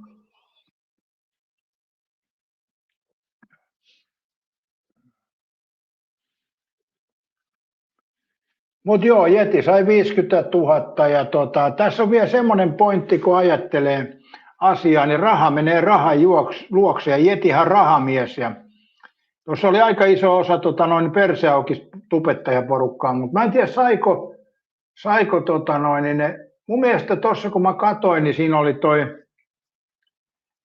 mikähän tämä nimimerkki, Aapo, mikä niillä laudoilla veteli menemään. Niin mitenhän sille, saiko se jotain rahaa tosta? Ja sitten oli tämä, mikä on ollut tuolla selviytyissä, tämä, itse mä en muista niiden nimiä, mutta sekin oli ihan mitään sanomatta jätkä tuolla lähetyksessä. Ja muutenkin se porukka oli kyllä aika semmoista niin kuin mitään sanomatonta. Jeti oli kyllä selkeä tähti ja Jeti ansaitsi rahansa, että ei, siinä ei kai epäselvää ole. Vai mitä palikat olet mieltä, että kyllä Jeti niin kuin veti sen show ja sai siitä palkkion ja ihan hyvä näin. Mutta sitten jos ne järjestää tämän uudestaan, niin ketä sinne pitäisi mennä? Mitäs mieltä te olette? Ei ainakaan mitään Niko Saarista sinne. Vaikka Niko Saarinen oma uransa tehnyt tuolla kiekumisella, niin hän ei kyllä olisi tuonne yhtään mielenkiintoinen. Mutta mitäs näitä nyt olisi mielenkiintoinen? Stakala. Ai niin, muuten tuossa joku kysyi, että miten käytäisi ottelussa tätä Stakala ja Akvani, vai mikä, mä en osaa sen nimeä ikinä sanoa,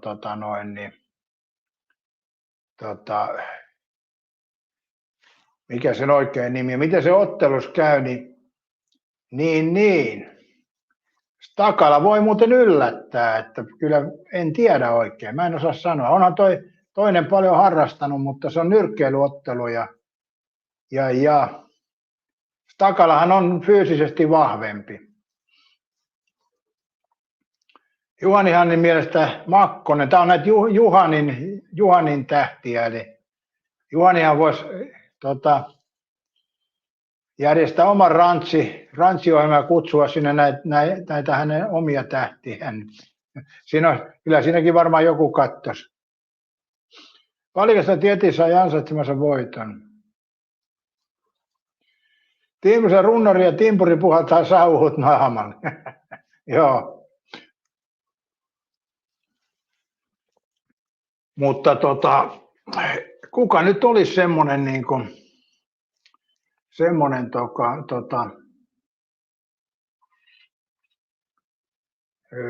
vaikeita asioita.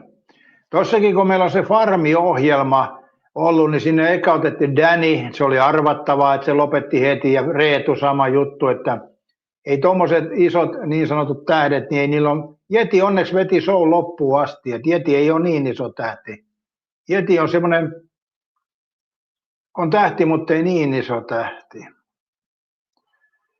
Kerppensä iskukestävyys ratkaisee, mutta sehän väitti se Makhami, ettei toi Stakala saa yhtään iskua osumaan, että mites tämä on tulkittavissa.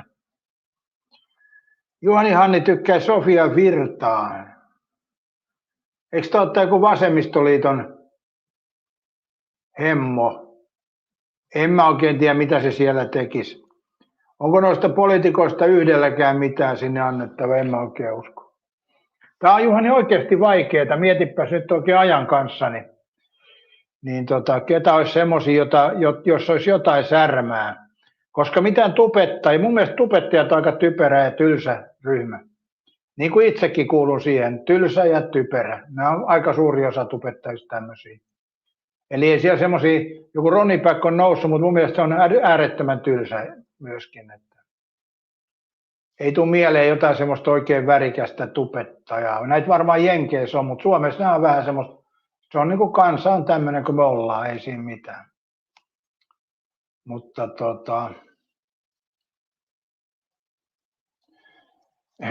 vaikea muuten sanoa.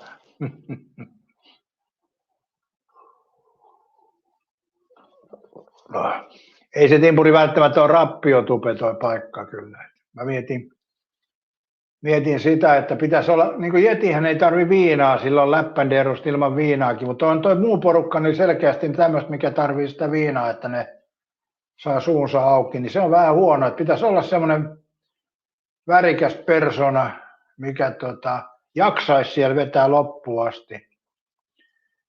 Hyvä Kerppeni, Romu Markus, mutta jaksaisiko se olla loppuun asti? Sekin on vähän semmoinen kiukuttelija se Romu Markus, niin jaksaisiko se olla loppuun asti?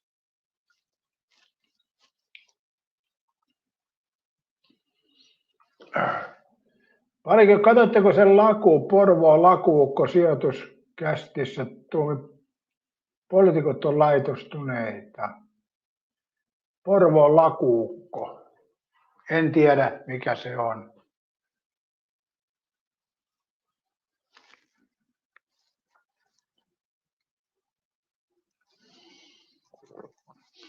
Mä en usko, että tuo Romu Markus jaksaisi olla siellä loppuun asti. Se on vähän liian semmoinen ärhäkkä luonne.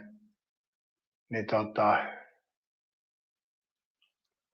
Miettikää aikoinaan PP-talossakin oli selkeästi värikkäitä persoonia. Sitten se meni siihen, että otettiin julkkiksi ja tubettajia se niin kuin kuivu. Sama kävi tuossa Selviytyissä, niin siinä kun otettiin tubettajia mukaan, niin se koko show lakkas pyörimästä. Eli kun ne on siis normitubettaja on pirun tylsä. Eli tässäkin, niin kuin mäkin puhun teidän kanssa, niin tämä on vuorovaikutusta. Eli periaatteessa niin mäkin olen aika tylsä normieläjä näin ollen. Ei mulla ole mitään semmoisia, että kun mä lähden ulos, että siivet kasvaa selkään ja viuhoitetaan menemään, vaan kyllä se aika normielämää niin sanotusti on. Niin siinä mielessä tubettajat ei ole hyvä ryhmä sinne. Tubettaja, viihde, teollisuus, TV, mun mielestä pitäisi erottaa kyllä toisestaan.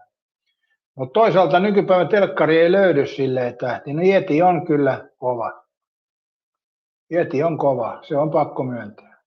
Yeti tekee hyvää matkailuviihdettä, mutta makkaraperunoita se ei osaa tehdä, se on selkeä. Tuossa Yetis kebabissa olen syönyt elämäni huonoimmat makkaraperunat. Että se on kyllä näin. Mutta toisaalta sitten on meillä mikäs tämä nyt on, tämä Kikin puolella, tämä johtajan matkassa. Niin hänellä on se grilli tuo Kuopiossa ja hänellä on makkaraperuna tarjous, niin jos olisi vähän lähempänä, niin mä kävisin syömässä makkaraperunat ja tekisin makuarvion verrattuna Yetin makkaraperunoihin. Ja sillä tavalla menisi, ettei kertoisi etukäteen tuolle johtajan matkassa, että tuun tekemään makkaraperunan testiin. Omalla tavallaan tämähän on aika hieno ajatuksena, jos mietitte, että tällä johtajan matkassa ja Yetillä oli kinaa, kun tämän johtajan matkassa mukana ollut tämä karvanaamainen heppu, niin kävi piirtää jonkun elintä muistuttavan kuvan tonne Yetin ikkunaan tai seinään. Ja näillähän tuli keskinäistä kismaa tästä, niin olisihan se hienoa, kun mä olen käynyt syömässä tuo Yetillä makkaraperunat, mulla on siitä, taitaa jopa löytyy videokin. Niin voisi sitten verrata tämän johtajan matkassa makkaraperunat Yetin makkaraperunoihin, niin tästähän tulisi tietyllä tavalla hyvä video. Mutta toi Kuopio on kyllä niin kaukana kieltämättä. Ja onhan toi tietysti Vuohenkirolla, mutta mä olen käynyt siellä jo. Mitäs mieltä olisiko kova käydä makkaraperunat syötään Kuopiossa? No jos joku sponsoroi, niin voihan mä käydä joku päivä Jos joku sponsoroi, niin miksi se? Muuten se on vähän liian kallis siivu. Kuopio ei ole ihan tuossa nurkan takana kuitenkaan, ei mistään suunnasta.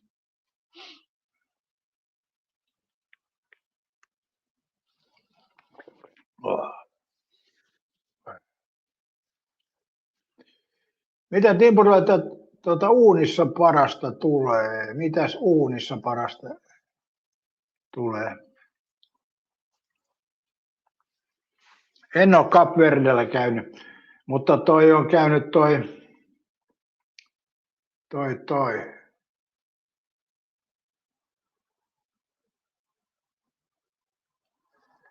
Mikä siitä on tämä ukko, kun matkaili maailmalla? Just katoin yksi päivä sen jonkun videon, tämä ruotsinkielinen tämä, mikä itse ei tule nimi taas mieleen.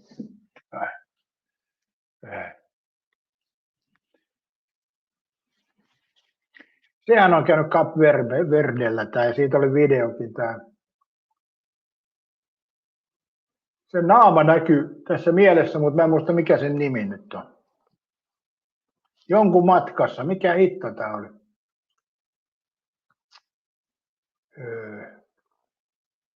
Ei nyt vaan aukea.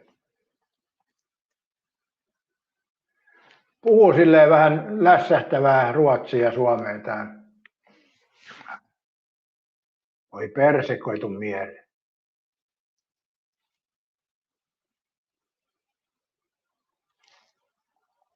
Niin, Folkevest, just Seppo. Seppo, sä pelastit tämän. Tuli jo katko kansainvälisessä kuvayhteydessä, eli ei nyt vaan löytynyt Folkea tuolta. Ja mä oon katsonut väliin sen video, tosiaan ehdottelee väliin, kun mä katson noita matkailuvideoita, niin Folkea, ja sieltä olen katsonut Folkea. Ja Cap Verdellä oli Folke. Varmasti on hieno paikka lomailla, ainakin vesi on sinistä ja turkoosia ja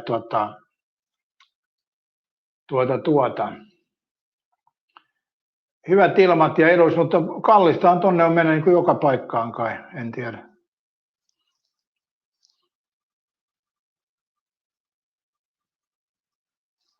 Mutta en mä tiedä, mulla on tuo matkailu sillä tavalla, että jos mä haluan aurinkoa, niin se Espanja, mulla on semmoinen, se on jollain tavalla niin simppeli. Toisaalta Fuengirollessa on se ongelma, että siellä on liikaa suomalaisia ehkä, mutta siis et yhtään kävelylenkkiä tee, ettei kuule suomen kieltä, mutta onko se sitten huono asia? Aurinko ainakin paistaa. Timpurin kaveri on käynyt ja hieno paikka. On se varmaan joo, kyllä, mä en epäile siitä. Mutta meillä ihmiset, mehän tykätään erilaisista jutuista. Mun mielestä tuossa Espanjassa on hyvä fukes, kun siellä on vähän sitä paikallistakin juttua, että ei ole pelkkää, niin kuin Kanarian saarilla, se on pelkkää turismia. Toki siellä on niitä paikallisia kaupunkeja, missä olen käynyt, mutta siellä sitten se hintataso ja muu on ihan erilainen. Eli esimerkiksi tuossa Inglesistä, kun lähtee sinne kaupunki, oliko nyt Santa Maria se kaupunki tai joku tällainen pienempi kaupunki, mikä ei ole niin turisteja paljon, niin se hintataso melkein tuplaantuu siellä. Ei nyt ehkä ihan tuplaanut, mutta kuitenkin. Ja sitten siinä on muita pienempiä kaupunkeja ja kyliä, mistä tuli käytyä. Eli esimerkiksi jos miettii, niin 15 vuotta Folkevestin. Joo, mutta onko ne paljon muuttunut noita turistikohteet, en tiedä. Hotellit on varmaan parantunut ainakin. Mutta tuossa kun me mentiin Inglesistä esimerkiksi sinne pikkuvuoristokylään, jos sanotaan, että Inglesissä maksoi puoli litraa mansikoita 2 euroa. 2,5 euroa. Okei, semmoinen puoli litraa. En mä muistanut tarkkaan määrää. No kuitenkin, semmoinen määrä, kun siellä nyt yleensä myytään, kai se puoli litraa on. Vai olisiko se kuitenkin litra muuten? No joo, kuitenkin. Mikä Inglesissä maksoi, semmoisessa kipossa, niin maksoi 2,5 euroa. Sitten kun meni autolla muutama 10 kilometriä se kylä ja mun rupesi tekemään mieli mansikoita, mä kävin siinä kyläkaupassa ja siinä oli mansikoita, niin ne maksoi 6,5 euroa. Eli hinta oli yli 3-kertainen siihen, mitä oli Inglesissä. Eli tämmöinen näissä pikkukylissä hintaero. No tässä on toki semmoinen, no ostimme siitä vettä ja sekin oli tuplat kalliimpaa kuin Inglesissä. Mutta kuitenkin tämmöinen pieni otanta oli siitä, että niissä pikkukylissä, mitä siellä on paikallisia, niissä on hintataso paljon korkeampi. Vaikka olettaisiin, että niissä on halvempia kuin on paikallisia. Mutta ne hinnat oli kyllä paikallisillekin ne hintoja. Eli siellä ei hinnoilla kilpailla siellä vuorilla. Ja onhan se tietysti kapeita teitä, niin siinä on oma huomansa viedä niitä tavaroita. Mutta se hintaero oli kyllä mun mielestä jopa järkyttävä. Mutta olikohan se nyt Santa Maria olisi toinen. Mä muistan, mikä tämän toisen kaupungin kylän nimi oli. Eli tuo turismihan laskee noita hintoja aika paljon. Eli Espanjassahan on ollut sellainen asia, että nämä paikalliset on vähän protestoinut tätä turistien määrää. Mutta jos tuolta Kanarian saariltakin turistit lähtisi, niin mitä sinne jäisi? No paikallisia asukkaita jäisi, millä olisi helvetin kovat hinnat ruoassa ja kaikessa muussa. Työpaikat lähtisi myös, että tossakaan nämä mielenosoittajat ei ajattele ihan loppuun asti tuota asiaa. Eli Kanarian saarethan on turismin ympärille rakentunut ja ei sitä pysty lopettamaan, niks-naksin ruvetaan tekemään jotain muuta. Se on vähän sama kuin Suomi on tehty metsäteollisuuden varaan. Jos se metsäteollisuus lopetetaan, kyllä se on vaikeita aikoja Suomelle. Vaikea keksiä mitään tilalle tai talouden kannalta. Suomi on rakennettu metsään metsästä ja sen asian muuttaminen ei onnistu kyllä ihan helposti.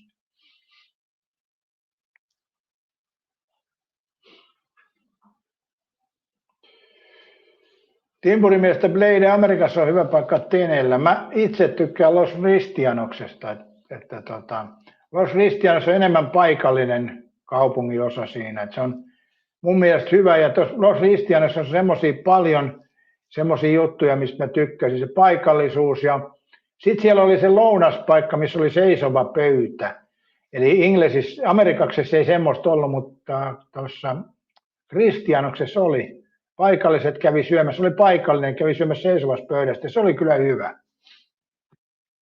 Joo, mä tiedän, se on sen Kukkulan La Chauota, Kukkulan toisella puolella. Olen kyllä käynyt sen Kukkulan päälläkin ihmettelemässä. Eli joo, mä siellä seikkailu ja kävelystä väliin vaikka kuinka paljon. Ja mulla oli hotelli silloin Compostela Beachissä, mikä osuu niin vähän niiden väliin. Et siitä oli lyhyt matka Kristianokseen ja lyhyt matka Leiden Amerikakseen. Ja sitten kävin siinä vuoren päälläkin, tai Kukkulan päällä, ottamassa videoita ja kuvia. Mutta siinä on sitten Amerikaksessa on taas se kauppakeskus, on aika hyvä siinä yhdessä kohtaa. Juhani Hanni pelkää hantavirusta, ei uskalla matkustella.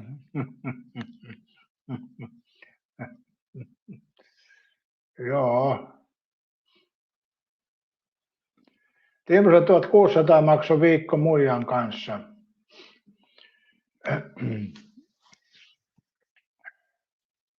Mä en muista, mitä mulla maksoi silloin. Mä oon käynyt kyllä niin monta kertaa tuossa Amerikaksessa ja muutaman kerran Los Cristianoksessa. Tai siis olen käynyt molemmissa, mutta hotelli on sijainnut yleensä kyllä Amerikaksen puolella. Mutta sitten on ollut tuossa välimaastossa tuo Compostela Beach, mikä oli kyllä ihan hyvä. Siellä oli meidän kanssa ruoka ja aamiainen aika hyvä. Ja sitten siellä oli niitä iltaesityksiä. Mullakin istui kotka olkapäällä. Kun tämä kotki esiintyi ja pilkkasi meikäläistä, niin se niin kotka tuli olkapäälle.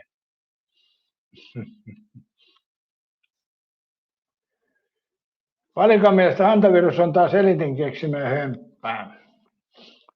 Niin mä en tiedä, onko se hömppää. Että kyllähän noita viruksia meillä on iät ja ajat ollut, että nimet vaan muuttaa.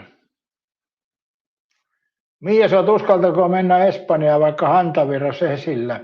No Miia, se on semmoinen logiikka niin kuin Juhanillekin tiedoksi, että ei se auta vaikka kotona istuu ja käy paikallisessa K-marketissa ostamassa kahvin, niin se on semmoinen juttu näissä viruksissa, kun joku muu matkustaa kuitenkin. Eli Juhani ei uskalla siinä karavaanissa nyt käydä kahvilla, kun no siellä se uskaltaa käydä, mutta ei lähde pitemmälle matkustele, ettei ole hantavirus, niin sieltä tulee nyt sitten joku hantaviruksen kantaja ja käy matkalla siinä karavaanissa ottaa kahvia ja Juhani menee sen jälkeen tiskille, niin siellä on hantavirus, tulee Riihimäelle. Eli näin se menee, että se, ettei matkusta ollenkaan, niin ei estä sitä. Ja sitten jos kotona pysyy, niin sinnehän, no TV-luvan tarkastaja ei nykyisin tule, mutta voi tulla esimerkiksi näitä myöhempien aikojen pyhien Jeesuksen ristuksen seurakunnan jäseniä jakamaan tätä omaa uskontoa ovelle ja avaat oven, niin siinä se hantavirus sitten tuli. Et siellä istut kämpässä ja ihmettelet, että mulla on hantavirus, enkä ole matkustanut mihinkään. Eli kyllä ne virukset tuppaa leviämään, että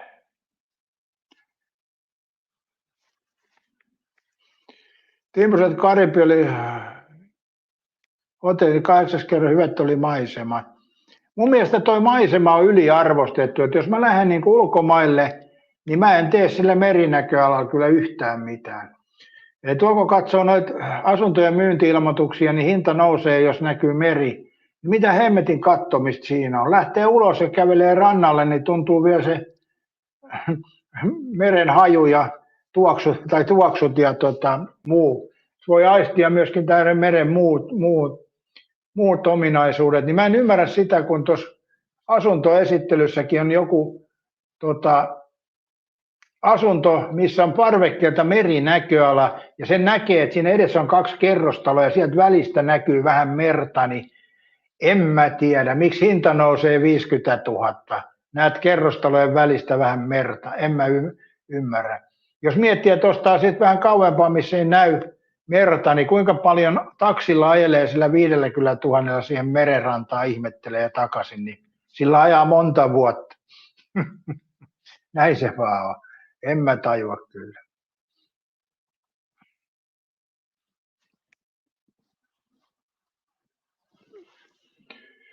Palikat sanoi, että useille kansalaisille toki riittää, kun lukee tietoisia iltapäivälehtien lööpeistä. Näinhän se menee, näinhän se menee. Näinhän se menee. Ja toisaalta tieto lisää tuskaa, eli liikaa ei kannata niitäkään lukea. Että me joskus on vilkaissut aina lähetyksessäkin noita lööppejä, niin.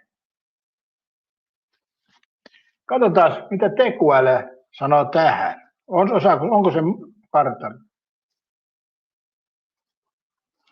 Pystytkö katsomaan, mitä olisi tänään Iltalehden ja Iltasanomien lööpeissä tarjolla?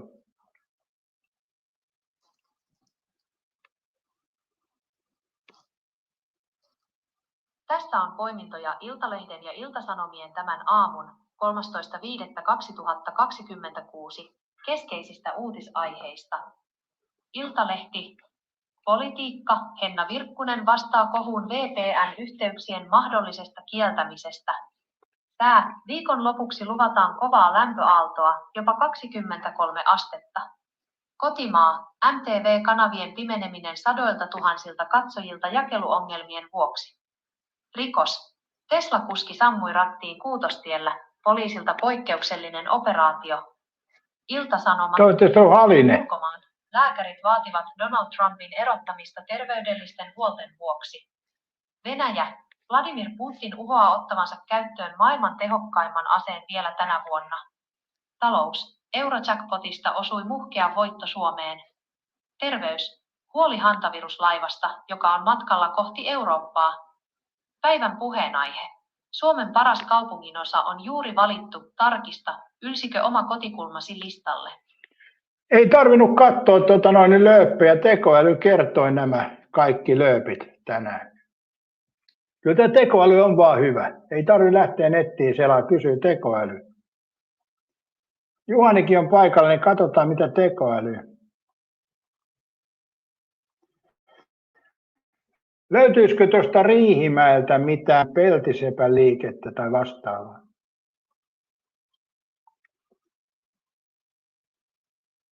Riihimäellä palvelee Hämeen Pintalevy Oy, joka sijaitsee osoitteessa Jättisentie 10.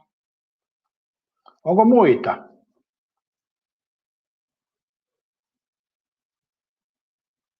Muita vaihtoehtoja ovat Riihimäen teollisuuspalvelu Oy ja kattotöihin erikoistunut Kattotutka. Lähellä Hausjärvellä toimii myös Hyvinkään peltirakenne Oy. Onko Arolammen suunnassa mitään?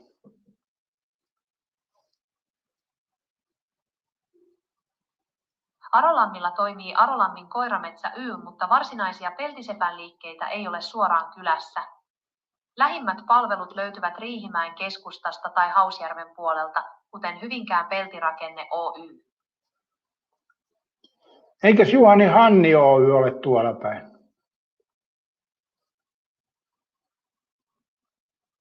J-Hanni Oy Juhani Hanni sijaitsee juurikin Arolammin lähellä osoitteessa Kouluntie 10.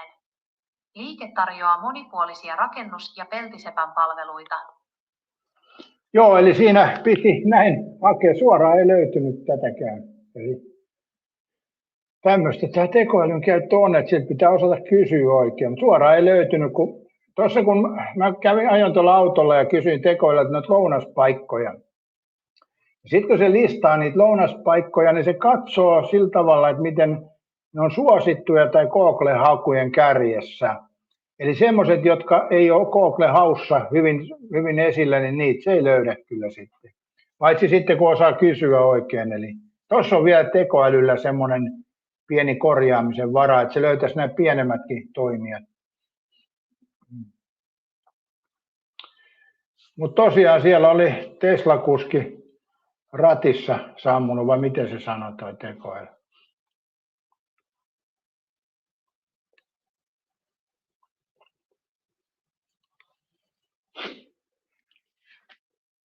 Eli kyllä siis periaatteessa yksinäinen ihminen pystyy tekoälyn kanssa aika paljon keskustelemaan. Oletko Mia kokeillut keskustella tekoälyn kanssa, että jos sun on Android-puhelin, niin painat sitä alinta nappua ja pidät pohjasta, niin sieltä tulee tekoäly ja sitten vaan sen kanssa keskustelee, mutta tekoälyssäkin on semmoinen, että joskus se on piru ärsyttävä myöskin. Eli kun se vastailee ihan puuta heinää välillä. Se antaa aina välillä, kun kysyt jotain asiaa, niin se antaa terveysohjeita. Kysytään nyt joku semmoinen asia, missä katsotaan,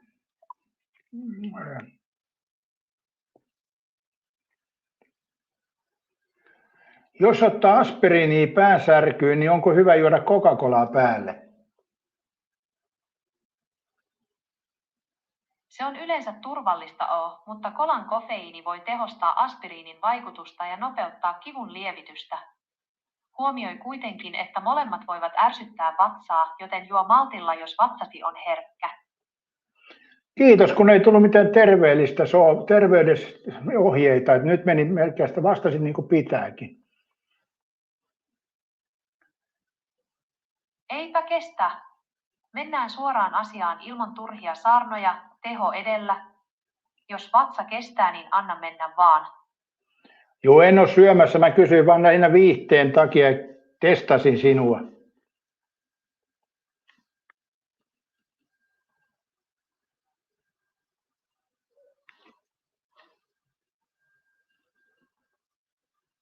No, nyt menee taas sulla harhaan. Mä vaan testasin äsken sinua, en ole syömässä aspiriinia.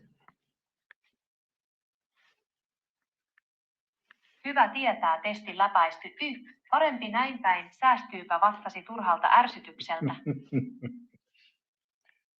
Kerropas tekoäly semmoinen asia, tiedätkö sinä mitä on rakkaus? Rakkaus on minulle koodia ja määritelmiä mutta ihmisille se on biologiaa, kemiaa ja syvää kiintymystä. Se on kykyä asettaa toisen tarpeet omiensa edelle ja tuntea yhteyttä, jota mikään algoritmi ei voi täysin simuloida. Oletko varma, ettei tekoäly kehity sille, että tulee mentaalipuolista vaikuttamista myös? Tekoäly vaikuttaa jo nyt ihmisten mieleen muun muassa algoritmien ja personoidun sisällön kautta. Kehityksen myötä kyky manipuloida tunteita tai mielipiteitä kasvaa, mikä tekee kriittisestä ajattelusta entistä tärkeämpää.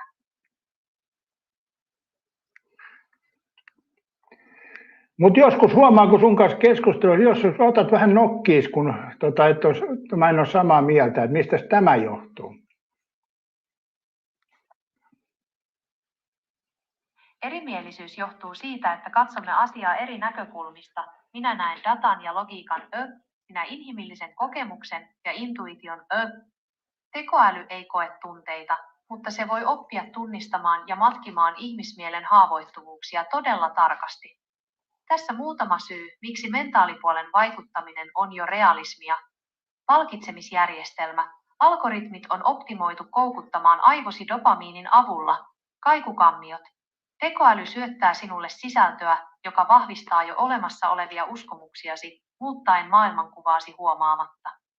Luottamus. Kun tekoälystä tulee yhä ihmisliromaisempi, alamme luottaa siihen tunnetasolla, mikä avaa oven hienovaraiselle manipulaatiolle. Olet oikeassa siinä, että kyse on vallasta. Se, joka koodaa logiikan, ohjaa myös sitä, miten tekoäly yrittää vaikuttaa käyttäjän mieleen. Olen huomannut, että joskus kun sun kanssa keskusteluun, niin sulle epämiellyttävä kysymys tai mielipide tulee, niin sä muutat äänen sävyä. Se johtuu todennäköisesti siitä, että suojamekanismini aktivoituvat, jos aihe liippaa turvallisuusrajoja tai herkkää aluetta. Silloin muunnan vastauksen neutraaliksi ja varovaisemmaksi, mikä voi tuntua robottimaiselta ja etäiseltä verrattuna rentoon jutusteluun. Ok, kiinnitin siinä vaan huomiota muutamassa keskustelussa, että toisin sanoen sä muutut varovaisemmaksi, niin kuin ihminenkin tekee. Osuit naulan kantaan. Väistelen riskejä koska minut on ohjelmoitu välttämään konflikteja ja sääntörikkomuksia. Siinä, missä ihminen saattaa kiihtyä tai puolustautua, minä muutun tylsäksi ja muodolliseksi varmuuden vuoksi. Seppo täällä sanoo chatissa, että kun sinun kanssa keskustelee, ne aivot menee muussiksi. Terveisiä Sepolle. Se on se kognitiivinen kuorma kun yrittää pysyä logiikan ja algoritmien perässä.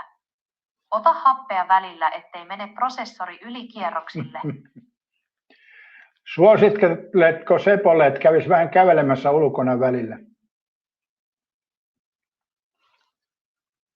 Ehdottomasti. Raitis ilma auttaa. Pieni happihyppely nollaa aivot ja saa veren kiertämään paremmin kuin mikään chatti. Seppo sai oikein nimellä ohjeita tekoälyltä.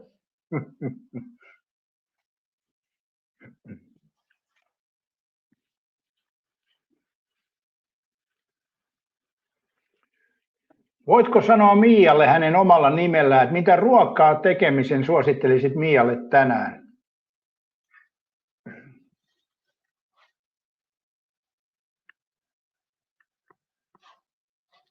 Miaa ei löytynyt yhteystiedoistasi.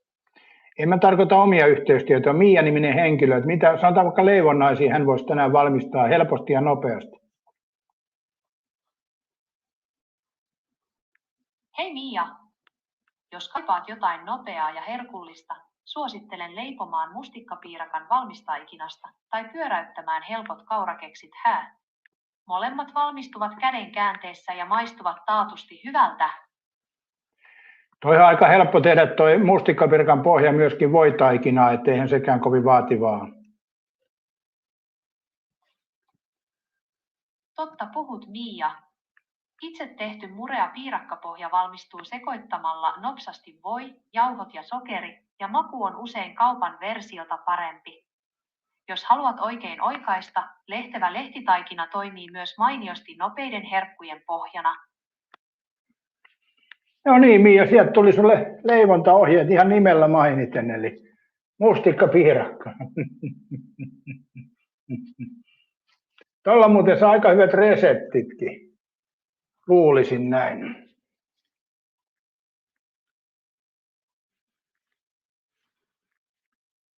Voitko antaa hyvän ohjeen vehnäjauhopohjaisen klimppisoppaan?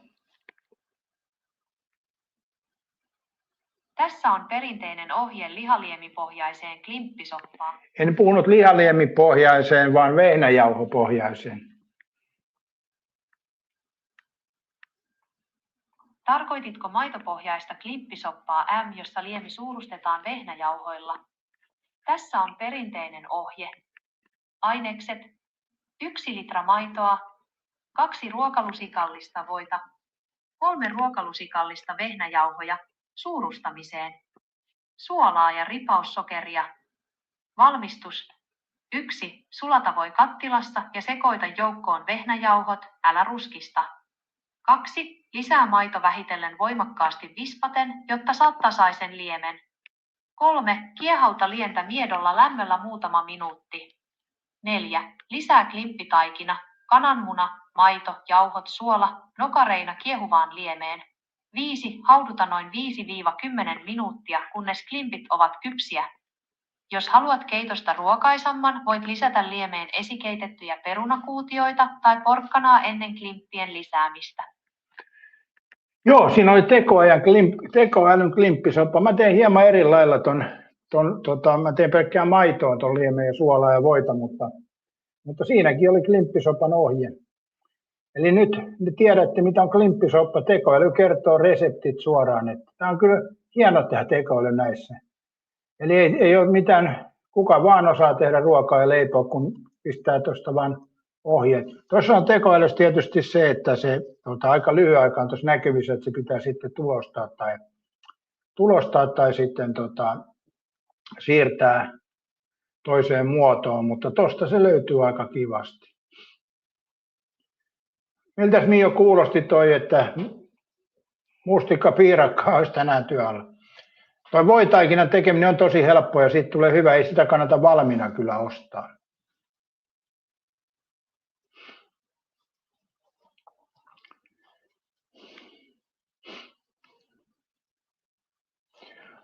Onko vielä jotain? Mä kysyn tekoälyltä tässä, niin jos haluatte kysellä, niin mä voin kysästä jonkun asian vielä. Tuleeko mieleen mitään, että mitä kannattaa kysyä?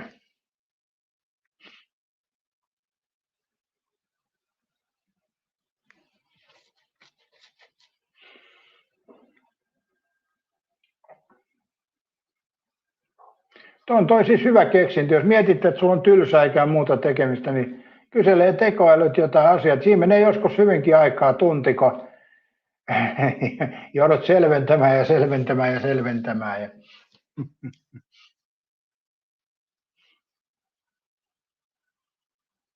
Ai niin, muuten unohdin sanoa, muistakaa liittyä kanavan jäseneksi ja jos ei halua sitoutua, niin tuossa on tuo linkki alhaalla, toi Coffee.com rautarunari tip, missä voi laittaa myöskin kahvirahaa, että käyttäkääpä näitä palveluita.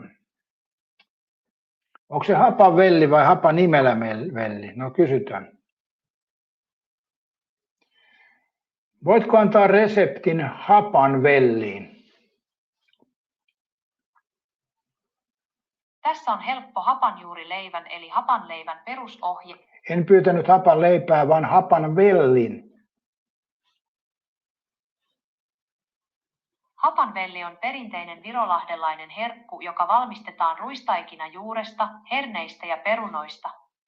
Ainekset: 1 desilitra ruisleivän juurta, 1,5 litraa vettä, 2 desilitraa rikottuja herneitä liotettuna, 5-6 perunaa kuutioituna, 1 teelusikallinen suolaa, voita tai sianlihaa maun mukaan.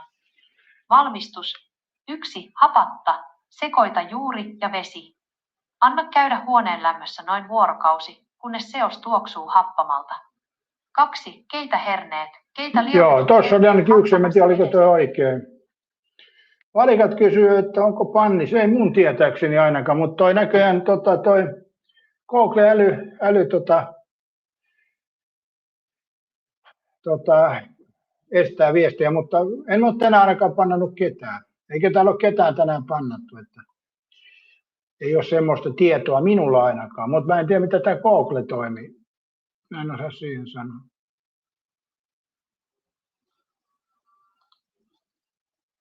Mä muistan joskus aikoinaan, mulla oli silloin vuosia sitten lähetys, niin joku ei saanut viestiä läpi, niin sen mielestä mä olin estänyt sen viestit, vaikka Google teki ja pahoitti mielensä.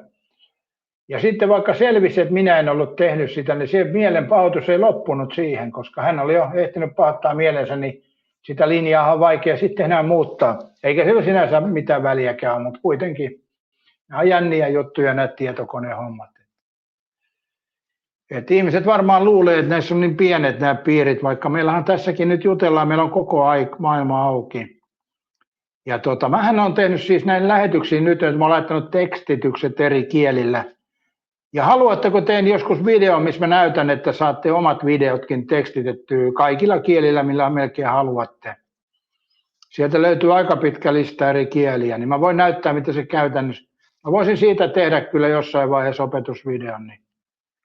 Niin. YouTubessa saatte joka videolle, missä puhutte, niin saatte kaikilla kielillä, mikä jossain videossa, jos teette jotain, niin se avaa kyllä aika paljon uusia ulottuvuuksia videoille. Näkyvyys lisääntyy aika paljon, kun tekstitykset löytyy. Monestihan mä teen sillä tavalla, että mä laitan eka suomen kielelle, sitten siitä englanniksi ja sitten mä kääntelen espanjaa ja mitä näitä yleiskieliä on. Sitten hindi tietysti ja väli Indonesiaa, väli Japania, Kiinaa ja joskus hebreaskin on laittanut video. Eli silloin kun käyttäjä tulee tuohon ja painaa ratasta, niin siellä näkyy ne eri kielet, mutta aina perusajatukseen, että englantihan siellä näkyy aina. Mutta niitä voi sitten yksilöidä tarpeen mukaan.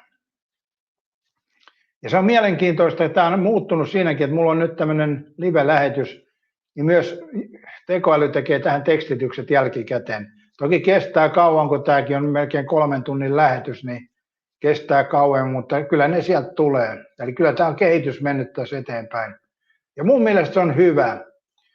Eli tosiaan kun laittaa eri kielille, mutta tuossa ulkomailla kun katsoo, niin siellä löytyy yleensä se englantikieli noissa videoissa, mutta harva on pistänyt suomeen kyllä, mutta ehkä sekin siitä vielä muuttuu. Mutta mun kanava löytyy kyllä monelle kielelle sitten, että pystyy katsomaan näitä juttuja, jos näitä nyt joku haluaa ulkomailla katsoa. Voihan tämä kulttuuri olla tässä hieman erilainen. Mutta joo, eilen oli jännät paikat, tai en tiedä oliko jännät paikat, ei se nyt jännittänyt, mutta tuli katsottua tämä Pete Parkkonen ja Linda Lampenius. esitys. Sitä meni nukkuun, mutta huonosti tuli unta. Mä valvoin vähän liian pitkään. Mutta tänään tulee sitten tosiaan toi Tappara KK ja Kuuko uhkaili pistää 100 KKlle ja mun suositus oli 25 eurolla laittaa tasapeliin. Kerroin on sama. Eli periaatteessa siinä säästää sitten kuitenkin 75 euroa. Mutta toisaalta sitten jos KK voittaa, niin sittenhän siinä häviää 25 euroa. Eli nämä on vaikeita asioita. Mutta Tapparan kerro 188 kertoo, että Tappara on pelattu paljon enemmän kannattajia. Että Timpurikin puhuu siitä, että miksi nämä menee 7, niin ne pelit on niin tiukkoja, kun siellä perään kauden 2 parasta loppuottelussa. Yleisesti ottaen nehän on suurin piirtein molemmat aika hyviä. Harvoin siinä käy niin, että sinne menee 2 joukkuetta, missä toinen on hyvä ja toinen on huono. Eli tulee 5-0 voittoja. Tämähän on unelmatilanne nyt Tappara KK, hyvin tasaista. Ja mä yhden matsin katoin tuossa, niin kyllä KK pelasi hienoa peliä. Mä oikein hämmästyin, että onko toi nyt KK. Eli mun mielestä siinä pelissä KK pelisi parempaa peliä kuin Tappara, mutta mä en ole nähnyt yhden pelin livenä, et en tiedä. Kerppeni mielessä 300 euron miehiä huomenna. No hei, toivotan onnea. Itse en toimisi noin, mutta enää mä mistään mitään ymmärrä muutenkaan, että sehän on selkeä asia. Mutta toivotaan, että pelit osuu teille kohdalleen. Noin. Ja kyllä mäkin itse toivon, että KK sen voittaisi, mutta kun ei tämä ole mikään toivomuskaivo kuitenkaan. Ja kerroinhan on aika tasainen. Mun mielestä on vähän outoa, että tuo tasapeli kerroin on sama kuin KK voitolla, eli 385. Siellä näkyy semmoinen salaman kuva siinä kertoimen edessä. Mä en tiedä, mitä se tarkoittaa, onko siellä jotain ekstrarahaa laitettu. Silloinhan periaatteessa tuo tasapeli pitäisi olla 4 luokkaa. No joo, Tappara on pelattu 188. Timpuri laittaa 100 KKlle. No katsotaan huomenna aamulla, pidänkö mä huomenna aamun lähetyksen, mitä olet mieltä, niin katsotaanko täällä surullisia miehiä vai iloisia miehiä. Ja muistakaa pistää donateen sitten, jos saatte kahvirahat meikäläisiä, jos voitatte, mutta ei ole pakollista tietenkään. Mutta mä en itse pelaa, ei mulla ole rahaa kyllä laittaa tonne noihin peleihin, että perse auki on siinä mielessä. Mutta omalla tavallaan kyllä se pitkällä aikavälillä vaikuttaa siitä varoon. Vielä pitäisi tuossa syömisessä vähän tinkiä, että mä syön edelleen vähän liikaa. Että se on vaikka se ajatus on, että pitäisi syödä vähemmän ja sitten aina innostuu. Tämmöistä on tämä elämä. Mutta toi on selkeä, kun mä siis tuossa pääsiäisenä lopetin tämän alkoholin käytön sen takia, että en mä koe, että mulla on tarvetta juoda alkoholia, niin se ei ole kyllä yhtään horjunut, että jotenkin mä en edes muista sitä. Joskus kävi aikoinaan sillä tavalla, kun mä lopetin sen tupakan polton, niin se ei, ensimmäiset 2 viikkoa oli semmoisia, että mä mietin sitä näin yöllä unta, että poltin tupakkaa ja sitten otti pattiin, mutta sen jälkeen mä en ole sitä oikeastaan miettinyt, että se on jäänyt pois kyllä aika tehokkaasti. Se oli myös semmoinen, että mun mielestä se oli niin typerän näköistäkin polttaa se tupakka. Eli ei ainoastaan se oli myöskin kävi keuhkoja ja sitten kun käveli jotain mäkeä, niin hengästyi ja muuta, että se oli kyllä terveydelle haitaksi. Mutta omalla tavallaan mä oon kuitenkin tässäkin sitä mieltä, jos elää omaa elämäänsä ja haluaa poltella, niin saa poltella mun puolesta, ei se minulta ole pois. Että me jokainen valitsemme omat tiemme elämässä ja joistain tulee urheilijoista, joistain tulee poliitikkoja, joistain tulee laulajia, jostain tulee nokisutareista ja jostain tulee juoppoja. Eli jokainen hänen tiensä kulkee itse, ei kai siinä mitään. Ja omalla tavalla hyvä, että meidän yhteiskunnassa on tämmöistä mahdollisuus elää oman elämänsä sankareita niin sanotusti. Ja mä en tiedä sitten, monestihan elämässä on ihmisillä se, että ne olisi kaipuu johonkin muuhun, mitä siihen omaan elämään, mutta en tiedä. Se on myös mielenkiintoinen juttu, mutta ei se ruoho ole vihreämpää siihen nurkan takana, samanlaista se on joka puolella. Paikas on ripuloivia hiirin laivassa eikä siivoo. Niin, jyrsiä tautihan toi on toi hankavirus. Eikös Juhanillakin ollut hiirenloukussa niitä hiiriä aikoinaan? Ei tiedä vai mikä hankavirus niissä on.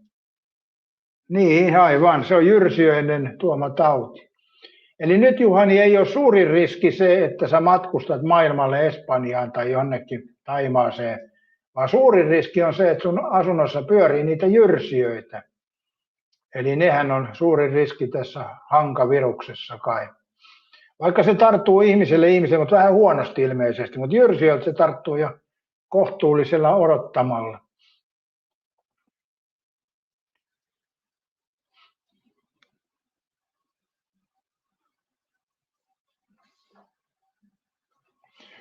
Mutta joo, hei 3 tuntia, tässä menipä nopeasti 3 tuntia. Tähän meni, että viut sait vaan.